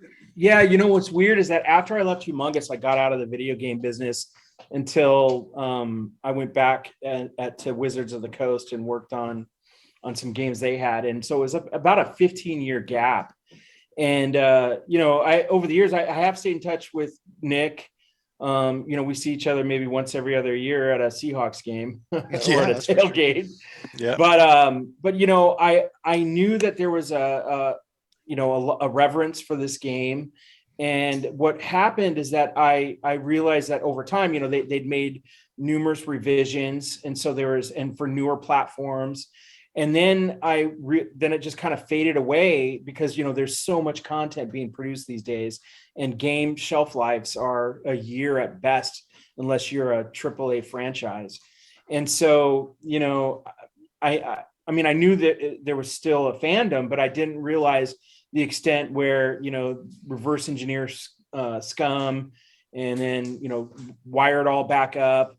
And then, certainly the network play, because I was the primary dev on the network play. So that was my big contribution to this. And it's just, I can't, like I said in private chat with you, I'm just humbled that this game has an appreciation of fans that have, transcended time and it's still alive. I mean, it was a special, I'm sure Nick will say the same thing. It was a special time in our lives to be a part of this. It was a good 2-3 year stretch where, life was good. And we just thought we were, just working on the greatest thing. That's true. I mean, the times at Humongous, those times, we worked really hard, a lot of hours, but it was always fun. And the people we worked with were great. There's a lot of good artists, a lot of great programmers. There's the production people were awesome. It was just like a fun community. Humongous entirely. So it wasn't just the sports people. If anything, we were kind of the other side, but yeah, it was awesome. I still look back on that as being the funnest time. Yeah. So. Well, and then now things are so prescribed these days. There's so many people involved in making a game, and there's a lot of people involved in making this. But I know this is a cliche, but it felt kind of like family. Like we all played a part. We were all clicking. Never once ever do I remember there being any stress riffs with anybody, and when Nick says we were working hard, the way that Humongous ran, and this is something that was really odd to me, but it was early in my career, but basically we'd be on what you'd call now a death march, where you're working 12, 14 hours a day, 6 days a week for 4 months at a time. And then as soon as you're done with the game, you get a 2 or 3 month, where you just come in and you just hang out and stress relief. And maybe you start, prototyping some things or working on the next game, but it's real light. It was like it was like a break. I don't know. I don't want to say sabbatical, because you are doing work and you are coming in, but it was definitely this notion that they acknowledged the effort. They wanted you to recharge and kind of roll into the next thing. But unfortunately for me, after Backyard Baseball, it was one of because normally you make the game, and at that time, whatever the gold master was, that was it. You shipped with your bugs. With Backyard Baseball 2001, it was the first game that they had developed that had the ability to patch post gold. And so, normally once it's a gold master, you're just there's nothing you can do. It's already shipped. It's out the door. Yeah. And then, but unfortunately for us, it's no, we could still work on them because we could patch the game. And Mhm. so like we kind of just went right from, crunch mode into maintenance mode. And so I didn't get that lull. But again, just as Nick said, it was such a labor of love that it really didn't feel like I was, burdening myself like that. I never once did I say to myself, I'm working too much. But it's also the fact that we're working on kids games, and we that was like a big deal to us, I think, just making games that kids can play. Yeah. And that doesn't like make them feel dumb. That the adventure games were definitely good for this stuff, and we want to be inclusive as possible. Like if obviously you look at how many the kids that we have in here, very inclusive group of 30. Even with Kenny Kawaguchi, and everything. It's like that was like a really big deal to us. If we could have made them all different colors and blue, we would have. But we already did that with Pajama Sam, so I think that was why we didn't do that. You had covered that base. Yeah, but the idea is that we want to be as inclusive as possible. Obviously we do lean on some stereotypes, but then we also kind of like at the same time don't. So we were very conscious of that, and then who our audience is and what and all that stuff. So yeah, I think that absolutely shows, and it's again part of sort of the longevity of it is like I think every kid can come to this series, all the games, and find something about it that they relate to or that they see in themselves, and I think that's really cool. And it's not just like I said, the sports guys. Like we had Blues Clues was another game that we came out with that was like that group of people that made Blues Clues had the same kind of feelings of just they were very proud of what they were doing. Anybody that worked on any of the adventure games, Putt Putt, Pajama Sam, Freddy Fish, Spy Fox, all of those, everybody thought when they were making their game that was the best thing that they could do. I mean, we were worried about pixels, and just little things we would get all bent out of shape about. Certainly, you look at it now, it's like, yeah, we probably could have done more, but still, it's like we were really sticklers for things and probably put more effort into it than we necessarily had to. Well, I mean, these UIs look really good. I mean, I know it's us, Nick, but it's like they're really good. They've I mean, they're really amazing. well. We should shout out like to Raph. Raph Alonso, man, this guy, when he first showed up to work at Humongous, we put him in on this game and he just came up with this. It was like, what? Yeah. You are amazing, dude. You are and then he's not just that. He's a great animator. He's great everything. So it was like, wow, what a great catch, to have Raph. And he was also a big sports fan. So you have him he put his all into it. He actually did a lot of stuff on the backyard basketball. He was amazing. And in real life, he was an activist for the Sonics. I mean, he was oh my gosh. Lived and died. Yeah. I mean, I thought he might save him somehow from leaving the city. Yeah, him and Paul Merrill too. Yeah, for sure. They were a good group. I hate to interrupt this, but there's a very important update. So I think people have found the hidden characters. No. Cool. Yeah, cool. Can you believe it? That quickly? It happened that quickly. What does that mean? This one right here. Oops. Ruining everything. So Nick, the Mercinator, was that your nickname? There you go. Oh my Pretty God. sure that was your nickname. It looks like. Oh, look at that. That's funny. Yeah, and they found two so far, believe it or not, and we also found Paulie O here. Yeah. Hey, Paulie. With your very own baseball cards there. So just a question for the chat, and I guess all of us great. here, like, who would you draft? Yeah. Who would you pick in this situation? Me, because of the batting and the running. And just like I said, my pitching and fielding sucks. Absolutely. So You can get away. I mean, you can have a long career if you can just get on base and run. I mean, that's for sure. That's half. Yeah, that's half the battle. Just, I mean, I at least in the AL, I could probably thrive. And then I want to ask, how accurate are these kids' photos here? Well, I think it probably wear a has hat? more hair Nick's than, got than I some. have. I think he needs a little like a 5 o'clock. Okay. Then that'd be more accurate. But yeah, obviously the kids don't necessarily have that, but it could be dirt. Yeah. Yeah. Did you wear a That was hat the with funniest letter thing. N Like on they it? had like certain sports players that obviously they have facial hair and into like Randy Johnson and stuff like that. It's like how do we do it? Yeah. It was like how do we do it? Did you ever? Like that's their defining characteristic, and we. That's really right. that. When you did the survey, did you have them send in a picture of them in like the 3rd grade? That was.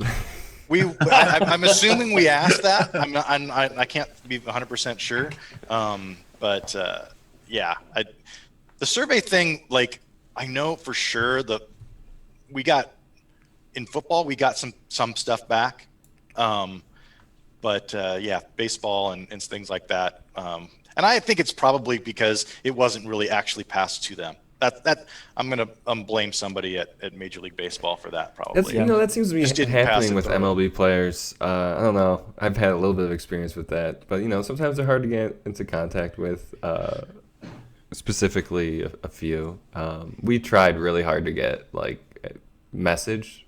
At least I tried to get like a message out to every single MLB person in the games, but only a few of them are even accessible. So. A lot of them have their HRs or whatever handle it.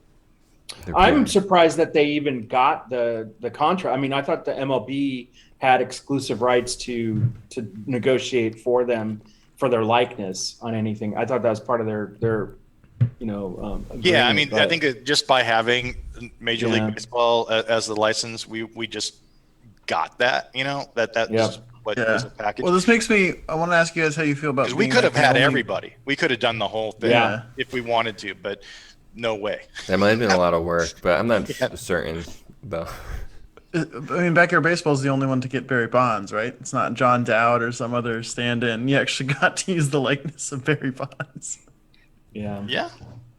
Well, Raph's version of Barry Bonds, I think. But these kids are great. They like that Ken Griffey. When we first saw the drawing of Ken Griffey, we were like, "Oh my God, that's right on." You nailed that. They're so good. They're so simply drawn, I guess, but they really personify them. Yeah. Were you gonna ask some stuff about the animation and stuff, or what was the question? I brought that up at the very beginning, and then I kind of forgot about that question. Yeah. But yeah, no, I mean, I think it's great, and if you guys want to talk about that and sort of how that came together, but I would agree, Griffey is like a animation nerd. Yeah, you look at that art of him, and you're like, that's absolutely Ken Griffey. You know what I mean? Yeah. And I think for the most part, that's applicable to every single pro in the game. Jeter looks like Jeter, obviously. Randy Johnson looks like Randy Johnson, but like, kind of what went into that and how that kind of come about. For the pros or just the kids in general? Because I think they're both interesting. I think it's kind of different when you're working off of a real person versus coming up with kids from scratch. But the kids themselves are really interesting and well done and diverse. But yeah, I think what we went for with the pros was we wanted to come up with a system that was easy to do, but obviously we wanted to show their identity and blah blah blah. We knew we had a lot of crutches that we could do with dialogue and some animation and definitely some text like in their card and stuff. So we knew we could bring some of that across. But the big deal was we needed to make animations for body types, and we had to just make sure that they fit in those body types. So you can see I think this is a medium body type. We have like a more of a squat one, and we also have a bigger a husky. We called it husky. You can see the two husky players that you have out there. They're humongous. Yeah, and yeah, that's so we had to kind of have everybody fit in those things, and that was like the first part was just getting their body shape. but then getting their head in their animations, that was, I don't know, that wasn't that. I mean, Raph, he's just awesome. So, and I'm going to attribute most of it to Raph. I know that there's other artists out there, but I think he was the one that ultimately cleaned everything up and did that in the last one. We also had a couple other artists that did a lot of stuff with the Backyard Kids and kind of made sure that they were cleaned up and kind of fit together. But I think Raph did most of those. The attention to detail is like incredible to me. Like Nomar Garcia's walk up takes forever. You know, and he like fixes his gloves or whatever. Yeah, that was like, for sure. That was part of it. It's wild. So it just really, and you didn't need to do any of that. Like most. Well, we had like a games. Nomar Garcia Para advocate on the team. Matt. okay. Oh, was that? I Matt. thought that was Amy. Oh, okay. No. Matt was so like Boston, and was like, stop talking about Boston. You know, like that. He's that guy. And so we gave him the Nomar, and then from there it's like, well, we got to have all this other stuff, right? So it's like it just kind of added on. So we're trying to keep Matt happy, but yeah. I think Amy did like Nomar, just as a Yeah. Who was on the cover? Which Cal. one ended up? Cal Oh, Ripken. Cal. 2001, Yeah. it was Cal. Cal. Yeah. And Cal was perfect Cal's and it was kind of a perfect storm too, because it was Cal was on basically he was retiring pretty soon, and everything was like kind of coming to a head, and everybody was celebrating Cal. But as a kid, for me, Cal was a big deal. Like that baseball cards and everything. Cal Ripken was amazing. So It does look like awesome. Like you guys mentioned the power ups. It does look like the Melonheads have a power up, and we'll see if they use it in this matchup here. So we'll keep an eye out for. I will say, fielding crazy bunts online is hilarious. Yep, it's a good one. Like that, you get home run off of a crazy bunt. I was watching someone else play, and they were just kind of trying to shuffle it to the corner with like a couple players, and they would just it's got to be programmed to just like run away from whoever's chasing it. So it was thrilling. There's a randomness there but yeah, I think you're right. There was a little bit of it pushing away, but after a while you're just rolling dice. And and we do have a question about that, because that was one thing that came up was, is it random, or are there just X number of set paths and they're just a bunch of them, but it is actually reacting and taking a unique path each time? Yeah, it's awesome. And it's also affected by the field too, right? So that's also that bounce is also attached to it. So yeah, it's just let random do its work. Most game designers just let that happen. Let that work that way. It's kind of amazing how random just works sometimes. How does we still don't know for sure how some of the batting works. Like when you get a fantastic hit, why it goes out of the park sometimes, and other times it just doesn't, or like pops up real high, or why certain players will pop it up super high. Well, that would be the contact attribute. I believe power tended to be just how much speed the ball comes off of the bat, right? Okay. And then contact would, I believe, that would be kind of the trajectory. Okay, a little more. That's crazy. We have had a lot of heated discussions about it. But that actual like the use. Because it's basically you're swinging on a plane, right? And you're always there's no up or down in the game necessarily. You can't make him swing low or swing high. Right. So it's just getting the hit on the right frame, and there's like a couple frames one way or the other, and that kind of determines how far right or left it goes. Oh, okay. You know, that kind of stuff. So there's a little bit with that. There's also your stance will obviously affect it compared to, you know. Do you have to click on the ball? Will it be will that be a better hit, or can you click wherever? This is Oh, one you that should I be know able to I've click played anywhere. before. You don't. Right, It's but it's just not like- timing, 100% timing. Gotcha, it's just timing as opposed to actually. clicking on We've the ball. had conspiracy theorists Right. in the group. There's a few of us that believe that clicking the ball is better, and I think it's a placebo effect in a way. But you know, you are. I never did, you know, because I didn't want the icon to get in my way, just to see the ball where the ball is going. But yeah, you could do it. It's like it makes sense. Clicking right on the ball because it's the same exact effect though. Yeah. No different. You mentioned your gamer tag. You had one. You used Rosanna, right, Nick? Yeah. Okay. Did you have any other gamer tags when you played? Shoot, what was the?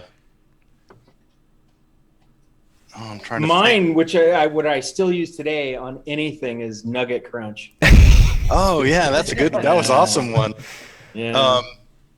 No, Rosanna's the one I remember the most. I know I had another one, but like if you all of a sudden said, "Hey, were you that guy?" I could tell you I was or I wasn't. But Yeah. Someone actually looked up the Wayback Machine, and there was a page that showed all the players that were online currently, and we were looking at some of the names, and it was very 2000s, you know? Like, oh yeah, Oh man, I'd like to see that. yeah, so I'll would try love to to see link you that. guys that as well, because it was very funny, to, you know, trip to the past there.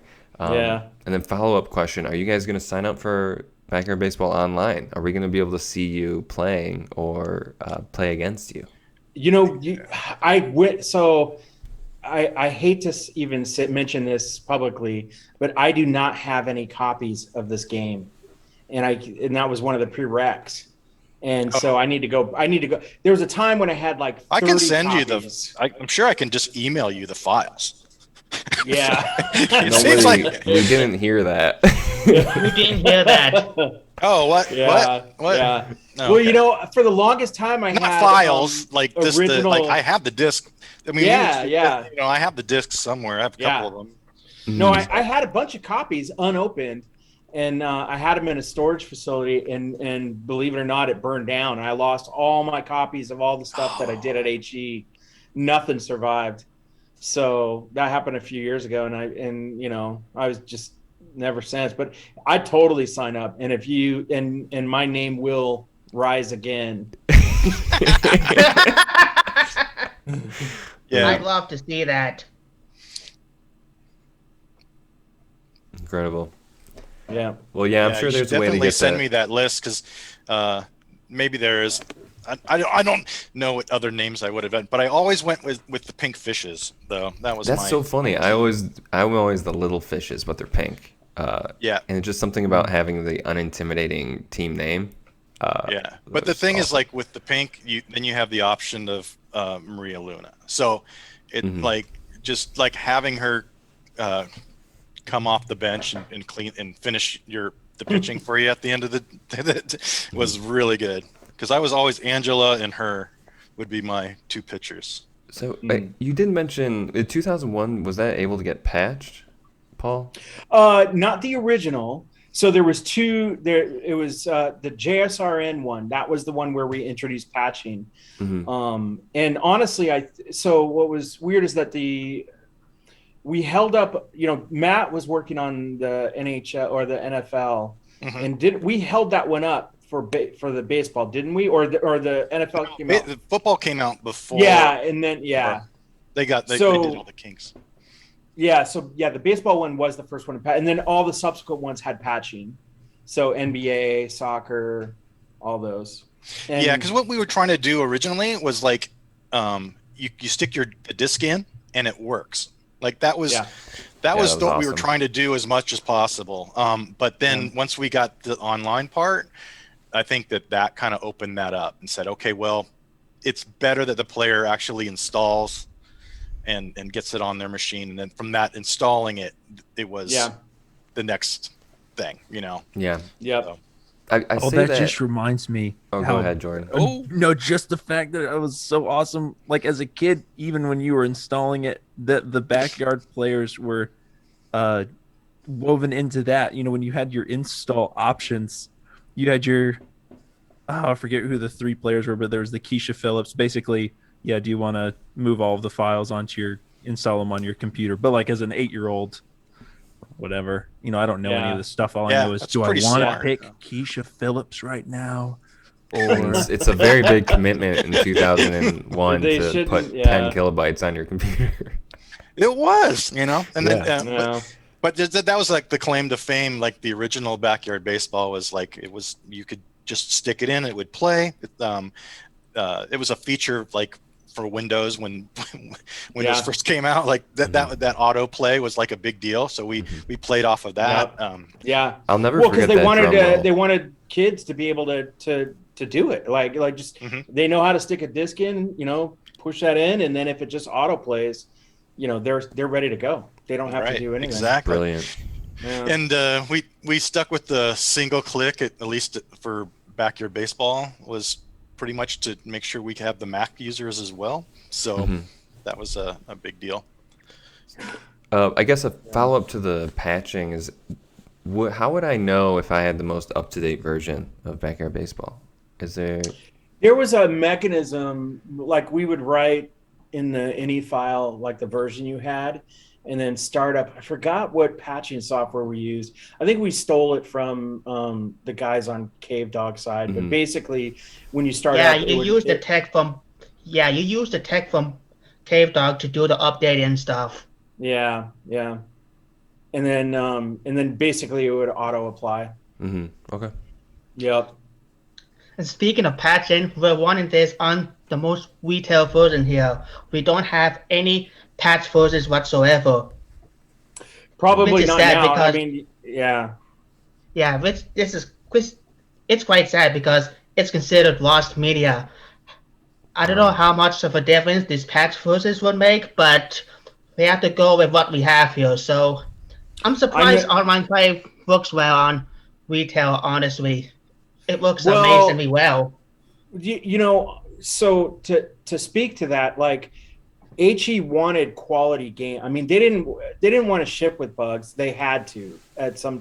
So like we put a lot of effort into even though we had the capability for patching, we wanted it to work day one. So if I recall correctly, there was like 4 patches to the original Backyard Baseball. I mean, not the original, the online version. And they were that's interesting. Yeah.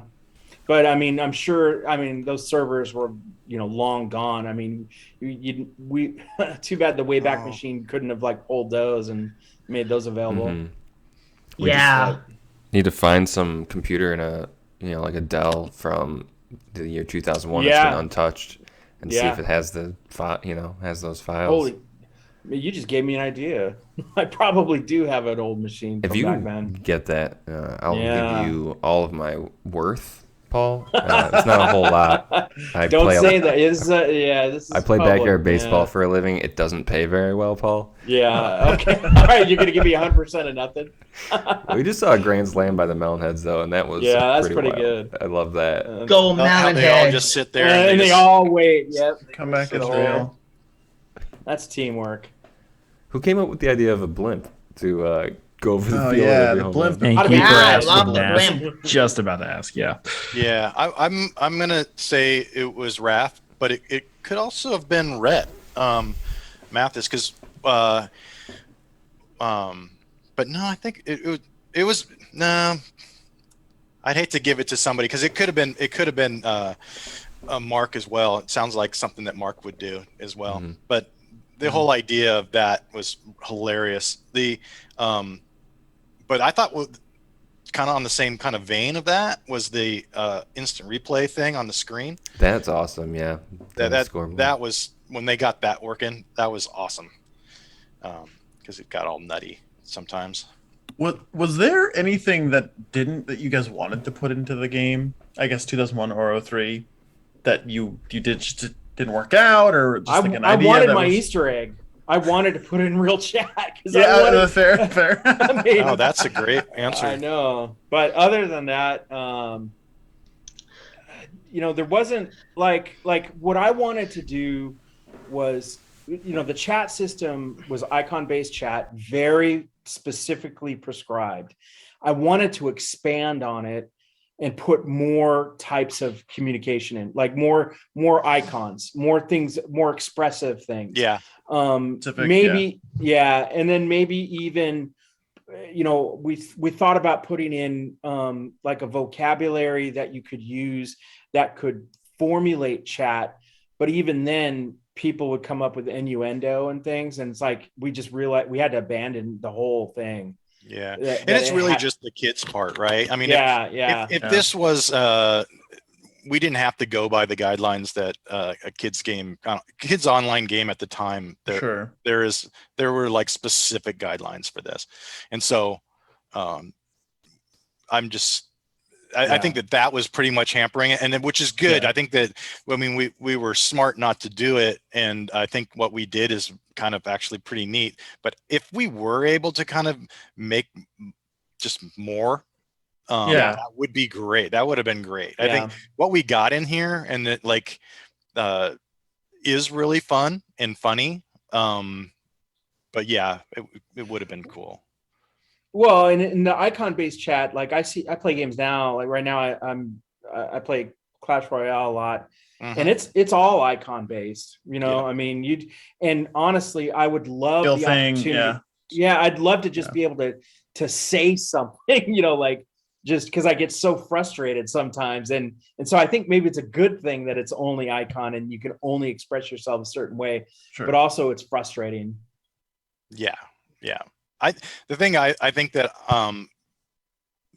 sounds like you guys have solved it, but the thing I probably would have liked to see would have been getting all those extra kids in there and being able to have some backdoor into picking all of the kids and using everybody. But obviously the clones, they all they look the same pretty much. I mean, I think they're all we had like 8, maybe 12 different skin tones and the different hairs, and there's like only 4 tall head, wide head.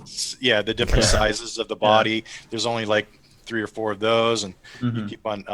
But still, I thought it would have been pretty cool because that's basically what other games were doing. It's like, so it's like, why if we could have done that, that would have been great. I think you have had good intuition on that, because since we built some of these tools that more easily let you put any player on your team, just tons of people have been really interested in it, and they've been really excited about unlocking those extra players. So you're probably right 20 years ago, Nick, and it's really made people excited. You can tap on the stat and get him to say it, right? Wasn't that true? And it also explains it. Yeah. Well, I mean, wouldn't Sunny Day would like explain it to you? Like, this is which like in retrospect is an incredible way of breaking down a game for kids. Right. To, like, and obviously what is ERA or whatever? Oh yeah, all that stuff. I mean, some of the actual value or the numbers that we gave you, like they weren't 100% correct, to the laws of actual baseball, but to the laws of backyard baseball, they were. But yeah, that was a big deal too. Is to teach, the whole idea that know which one's left field and which one's right field, like things like that. Kids just don't pick up on that all the time, Yeah. And then the idea that the second base and then there's a shortstop, and it's like, that's. Could the shortstop be on either side? It doesn't make sense, but we show them which side it's going to be on. And I think the UI goes a long way to sort of subtly teaching that too, because you move your players and then your position swaps, and it's just like it's very clear and clean to people who maybe don't know. I think the whole adjusting your batting order, adjusting your the kids in the field, that wasn't something that was easy for us to kind of. We would have loved it if we didn't have to do that, right? But I knew it was going to be a big deal. It's part of playing actual backyard or actual baseball games, digital baseball games. It was like that was setting that up was a big deal. So I noticed that you don't move yourself on the your fielders all that much. Is this so? I think we have another Hellwood game here, right? Is that right, Jibba? Yep, they're gonna do a rematch here. You I'm know, seeing it. they're gonna play hard, and it sounds like they're really concentrating. Apparently, this I one am. matters. And the This last one one matters. didn't The other count. one doesn't. I want everybody to notice Dmitry Petrovic is on my team either way. Doesn't matter. Mhm. He carries my team, especially in the postseason. So He's got a gonna be great part of- swing. When he be hits a that part of- ball, it looks like it's going to go a mile. It's a rope. I love The how he the hits. little hat animation too for Dimitri. Every single time he swings. When he strikes out, doesn't he like start doing the math and noting down what exactly happened? I think does. that's Yeah, pretty he cool. does. He Yeah. does. I like that. Even though he's a genius, he still makes mistakes. You know, everyone has their flaws. Yeah. And Dimitri is, of course, central to my own personal backyard baseball universe theory. So he's close to my heart. Oh, that's true. Yeah, We already took Dimitri in a way. Can you mention that? That's fascinating. Yeah. to me. How's that go? Well, basically, the I'm trying to think of where to start. That's the difficulties. It's so Integrated. Everybody's probably attached true. to each other. Yeah, but but it has to do with Cloney, who's the I don't know what the official word for him is, but the unplayable character trying to get his way into enough popularity with the other backyard kids that he can actually play without freezing the game from like the original game. So he uses cloning to help him clone other players. And well, the whole thing, like I said, ties to Dimitri because Dimitri is self-aware that he's in a video game. Because when you go on the bleachers, you talk to him, and he knows that if what did he say? He said basically if the programmers would have spent more time working on AI than creating witty banter, then maybe it would have improved the user experience. So basically, it's essentially like a giant matrix nod. theory Yeah, because he's self-aware, he knows he's in the matrix. So if That's you die pretty in funny. backyard baseball, you die in real life. I know the fact theory. that his father works at area 51 and a half. That's awesome. So That's awesome. so there might be some alien technology that does show up at his house every once in a while, and maybe that's how it cracked out. If you play backyard soccer and you win, go all the way to the end, that should unlock the that indoor stadium, area 51 and a half. What? And you What? play against aliens, little alien guys. Oh, I could have dreamed that, but I also might remember it. Because they with backyard baseball, obviously, like you win the championship, you go through full season, you win the championship, and I think you go through the whole credits, blah blah blah. Then you get Clanky. Clanky's a playable player, right? That kind of, we did that for all the sports in some way, but what we would tend to do after that was we would create a team of like for hockey, it was a little team of Sasquatches that you'd play. The soccer was the little aliens. And so like you would end up playing these kind of super teams if you could unlock them. But it's but yeah, like some of that stuff, like we put in a lot of like these weird little Easter eggs that maybe people never even saw. Well, that's the thing. It's I'm curious about those. I do love those things. They're so much fun.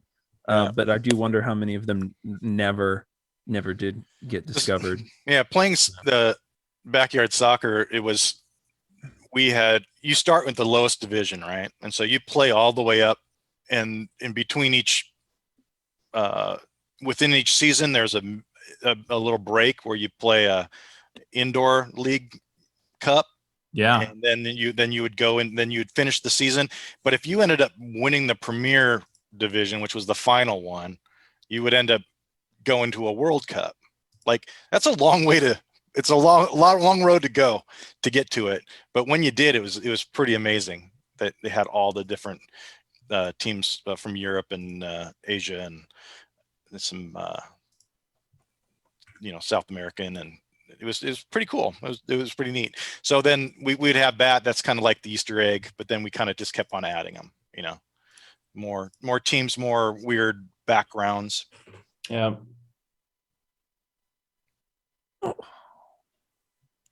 Okay, I'll interject this question because you mentioned that you were talking about like you guys cared about animation so much. You was talking about the pixels, things like that. Yeah. We've noticed when it comes to balls and strikes that it is possible, at least when you like take screenshots, that the ball may be basically one pixel out of the strike zone, but still called a strike, or the other way around. See, we had no idea if that out was of the strike zone that intentional. you see, that like that strike zone indicator, or what you think the bad. Oh yeah, come on, let's go ball. Oh, are you serious? Okay, so yeah, I can see that. That makes sense. Well, to me, that's not like a flaw. I personally love human umpires. I think that human error is important. So if it can be simulated in a game, then there you go. I think that umpires should be able to act as like with personal vendetta against players they don't like. So it just makes sense to me. But it was just one of those things that trying to track down like either what's intentional or conspiracy theory stuff. It wasn't intentional. I think that if that like I said, that there's like 5 different frames or something like that, something like that to hit the ball, the animation has or whatever. Yep. And if I think that there's probably one of those frames, it is the central one, because there's the 5th one. If you hit like on there's 5 frames, so the 3rd frame would be square center, right? And so I think where that ball goes over, it might not correlate 100% with what that art is at the end. That gets posted or kind of stamped on there at the end. But I think the animation probably is pretty close. No, yeah, I think even hearing that what you said about the 5 frames is interesting. So I mean, that's obviously swinging through it. That's like missing it and fouling it. But that ball is just stamped on there afterwards. It's not the actual ball that crosses the plate, right? So so it's programmatically put there. And yeah, we might have moved, or it just might be off of like a couple pixels off. You did it on purpose to make us crazy. Yeah, it could. What I love is that it does create these moments like it, where you feel like you're looking at it. You're like, are you serious? How did you miss that? Anyway. Yeah, there are questionable calls in the league that we have. It's things can come down to the wire, 1 run, 2 run. So when but isn't that the way it is in real life? Absolutely. If we didn't have instant replay, gosh, we wouldn't know the truth about half the stuff that happens on the field.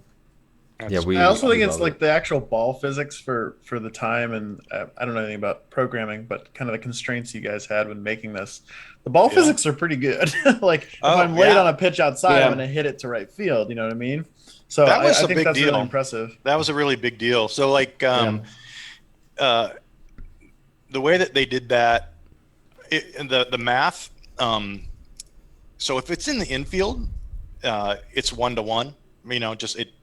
But as it gets farther out in the outfield, the ratio of distance to what you're seeing changes, but it's to what the backgrounds are drawn to. Mm-hmm. So like that outfield is a lot bigger than it looks. Yeah. And so, but the ball just makes hits off. If you use it's using real physics. So it obviously it's not using. There's some the laces aren't applied to it and all that stuff.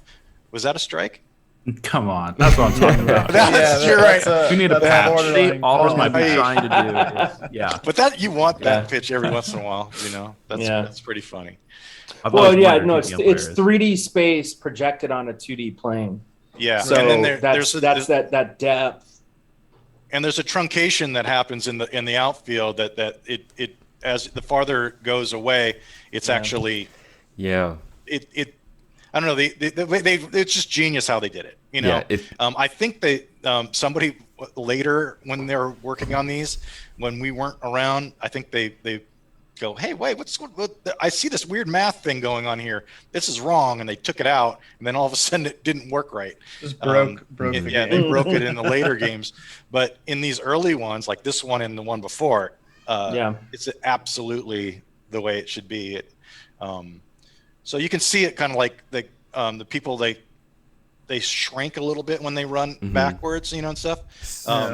Especially on sandy flats, the deepest center field ever. If it's hit out there, people will take a very long time to walk out there. Yes, exactly, because it's truncated out there. But in the infield, it's all 1-to-1. So when you're playing in the infield, they don't get bigger or smaller. They only get smaller as they move out into the outfield, past the normal infield. Yeah, I had a Pretty neat theory of relativity I wrote up about that, because that phenomenon is not exactly noticeable because it's like so natural. Come on, Jose Canseco hit off his head. Oh, not quite. Oh, but dropped in front. Yes. See, now I'm thinking about what you see? said, and I can't tell if it's because Jose Canseco's just a really tall model, or if he's. I guess he gets smaller the further out he goes. I'm doing it backwards, but Yeah. So I have a question. Based on what you said earlier, it doesn't sound like this is easy, but I always had the idea that it would be cool to create my own field or design my own backyard and put it in the game somehow, like replace the art. I don't know how that Well, would even you be probably possible, could do that. It seems like you could do that if you were doing it with the same basic specs, like what Ekman Acres looks like and whatever. Yeah. If you just went off of that, then you would. Yeah. But You putting you up the walls totally and things like that, I think that would be a lot harder. Yeah, you'd have to actually mimic the dimensions of the field that you're replacing, because you wouldn't be able to put in the surfaces or anything like that. Mm-hmm. But if you designed it in a way that those surfaces replicated an existing field and replaced maybe those image files or something, like you can totally It seems do like that. you could do that. Yeah. That would be just like you find that PNG or JPEG or whatever we used at the time, and just replaced it. It would work, because that's what we did. It's like, that's. I mean, but we Cement, like when gardens, we and first pavement. had these things, they would be all in. It would be a wireframe, before the art, and so we could actually play the fields well before. The artist actually drew to the field that we kind of created most of the time. Sometimes they had to they built the fields in the other way. Ooh. game is just Oh, going yeah. absolutely wild right now. This Not- is awesome. not my This game. is Little This is- League right now. Derek Jeter's No, got a this cannon. is Oh not. no. Randy Johnson just let himself get hit in the back by the ball, and then chaos ensued. It was great. Getting the ball to sometimes you just want to hold on to the ball. Just hold on to the ball and let it time out. Dirt yards, especially. Don't throw it to the I do the have tired, a question tired from the pitcher. chat. Yeah. This is pretty technical, but do you know the difference between a home run and a ground rule double at Cement Gardens? So that field has this giant alley in left field that the ball can kind of bounce into. Yeah. And Oh no. we've found that if you hit it down the line, it'll generally be a home run. But if it bounces towards the building and leaves the field, it'll be It's a ground rule rule double. Right. I think there was a home run line.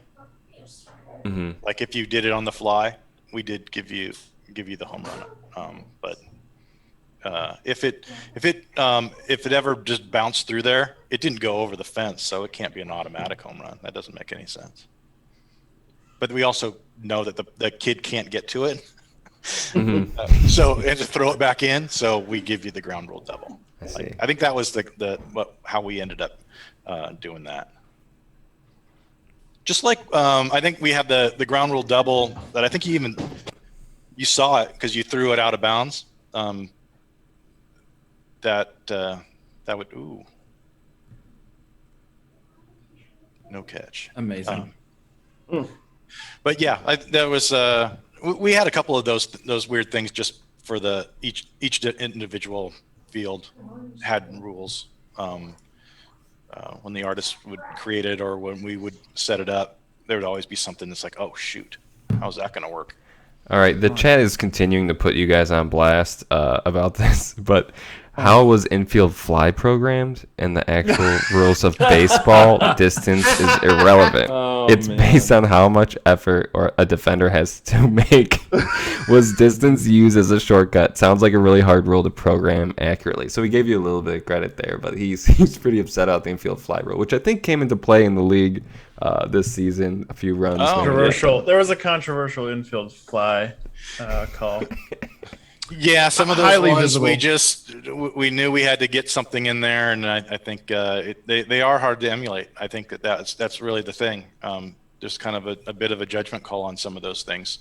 But if we didn't online, you would abuse the crap out of them. So yeah, so we had to do something, and I think it is proximity. I think that it's smart to think that. I think it works pretty well. I don't know. I've thought infield flies are good. They seem to benefit me more than they hurt me, to be honest.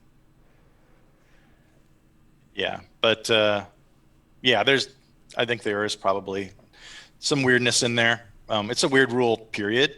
The baseball in real life has a bunch of weird dumb rules. But it's really just to prevent the person from getting a double play, right? And that makes a lot of sense, This is another question I was going to ask when I saw Griffey hit one off the wall a couple of games back, and the chat just asked it. But is it actually possible to hit the ball over the building on cement gardens, or is it always just going to you see I think ball it's go off not. the screen, it hits the shot, the shadow comes back, Right. I'm pretty sure that goes up to infinity. I'm pretty sure. I'm just going to hit it infinity height, Nick. I know in Tin Can Alley you can do it. I've just never done it in cement gardens. Yeah. Yeah. Trying to remember the actual layout of cement gardens. But I think there's a window, right? Isn't there a window Can in you that hit one? it through any windows? Oh, I've yeah. tried. Some of them will break and you'll hear it and then it'll go in there. Oh, man. Really? And then I don't know if the online version culls some of that stuff or not. I mean, maybe they don't. That's not being used, but I'm pretty sure. I don't remember anything excluding it. It was all the same gameplay online. Yeah. Okay. Ball Good. game. Yeah. Yeah. So. Oh no. Oh wow. Junior hits a deep fly into right field. That's a great hit. That's a walk-off. How far is that? How far did he Still just going. beat you by? It's Don't worry. still going. I'm not going to escape past the blimp. Yeah, Watch don't the skip whole it. thing. 546. That might be a backyard baseball online record. I think so. As of right now, I've not seen a farther one. I'm privileged. You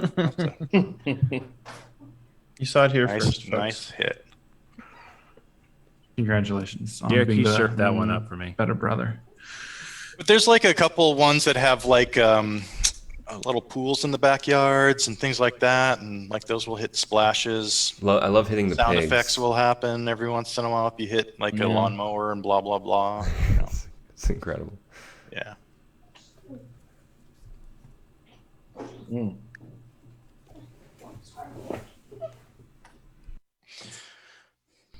But how easy is it to get this thing all set up and workable on your machine? If you have the files, if you've bought the game before, Paul, here's the deal. I believe you Yeah. own the license, so you could just get the files anywhere, right? Does that make sense? So Yeah. you've purchased it. It's yours. So I'm going to just say that right out the bat, you can just get those files. We'll talk to some lawyers to see if it's Well, I mean, I definitely have like multiple discs of it, Yeah.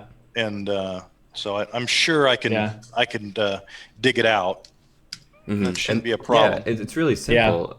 It takes maybe 2 minutes if you're quick. You just log in, create an account, and use somewhat weird account creating.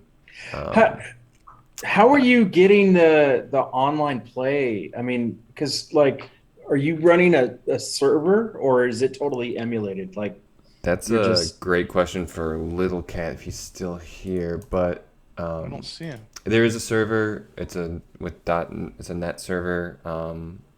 There's a GitHub page. It's open source. yeah. And so Who's hosting it? Little Cat apparently has someone that hosts the server. Okay. And so Does he's Little got- Cat have a does he have a Twitch channel or something, or He's something got I a can follow? GitHub page. I don't know Yeah. if he has a Twitch channel. If he wants to, talk, you can see the GitHub from the website. And he just works on these projects, and Yeah, because I like what's weird is that like behind the scenes, it's just chat rooms, right? it has a lot of rooms. So yeah, and so what we did is we wrote a protocol on top of the chat rooms. So one chat room, the lobby is like a play field, and then they would have had to like reverse engineer our protocol, like of like what we're doing, and that just seems like a monumental task to decipher. But gosh, somehow you did it. I mean, Yeah. So we're looking at this here, right? We're looking at Mediumville, Tuptown, whatever. Yeah. Are those actual players that one person is waiting on Easy Streets right Yes. Yes, those are actual players. Yeah. now? Holy shit. Yeah. I was the same way when I first saw this kind of stuff. Can someone who yeah. knows how to ask the question now that Little Cat is back on, can he How answer did you? that question that we yeah. had? So how did you reverse engineer the chat protocol that breaks down, what people are doing? Did you just look in the UI, hit a button, and then sniff what was sent out? Well, it's a little bit of both, actually.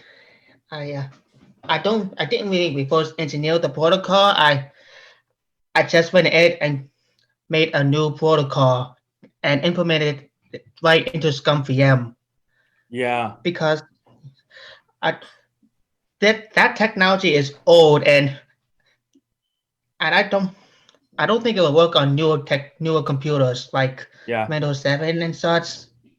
So I decided went ahead and decided to recreate everything from scratch.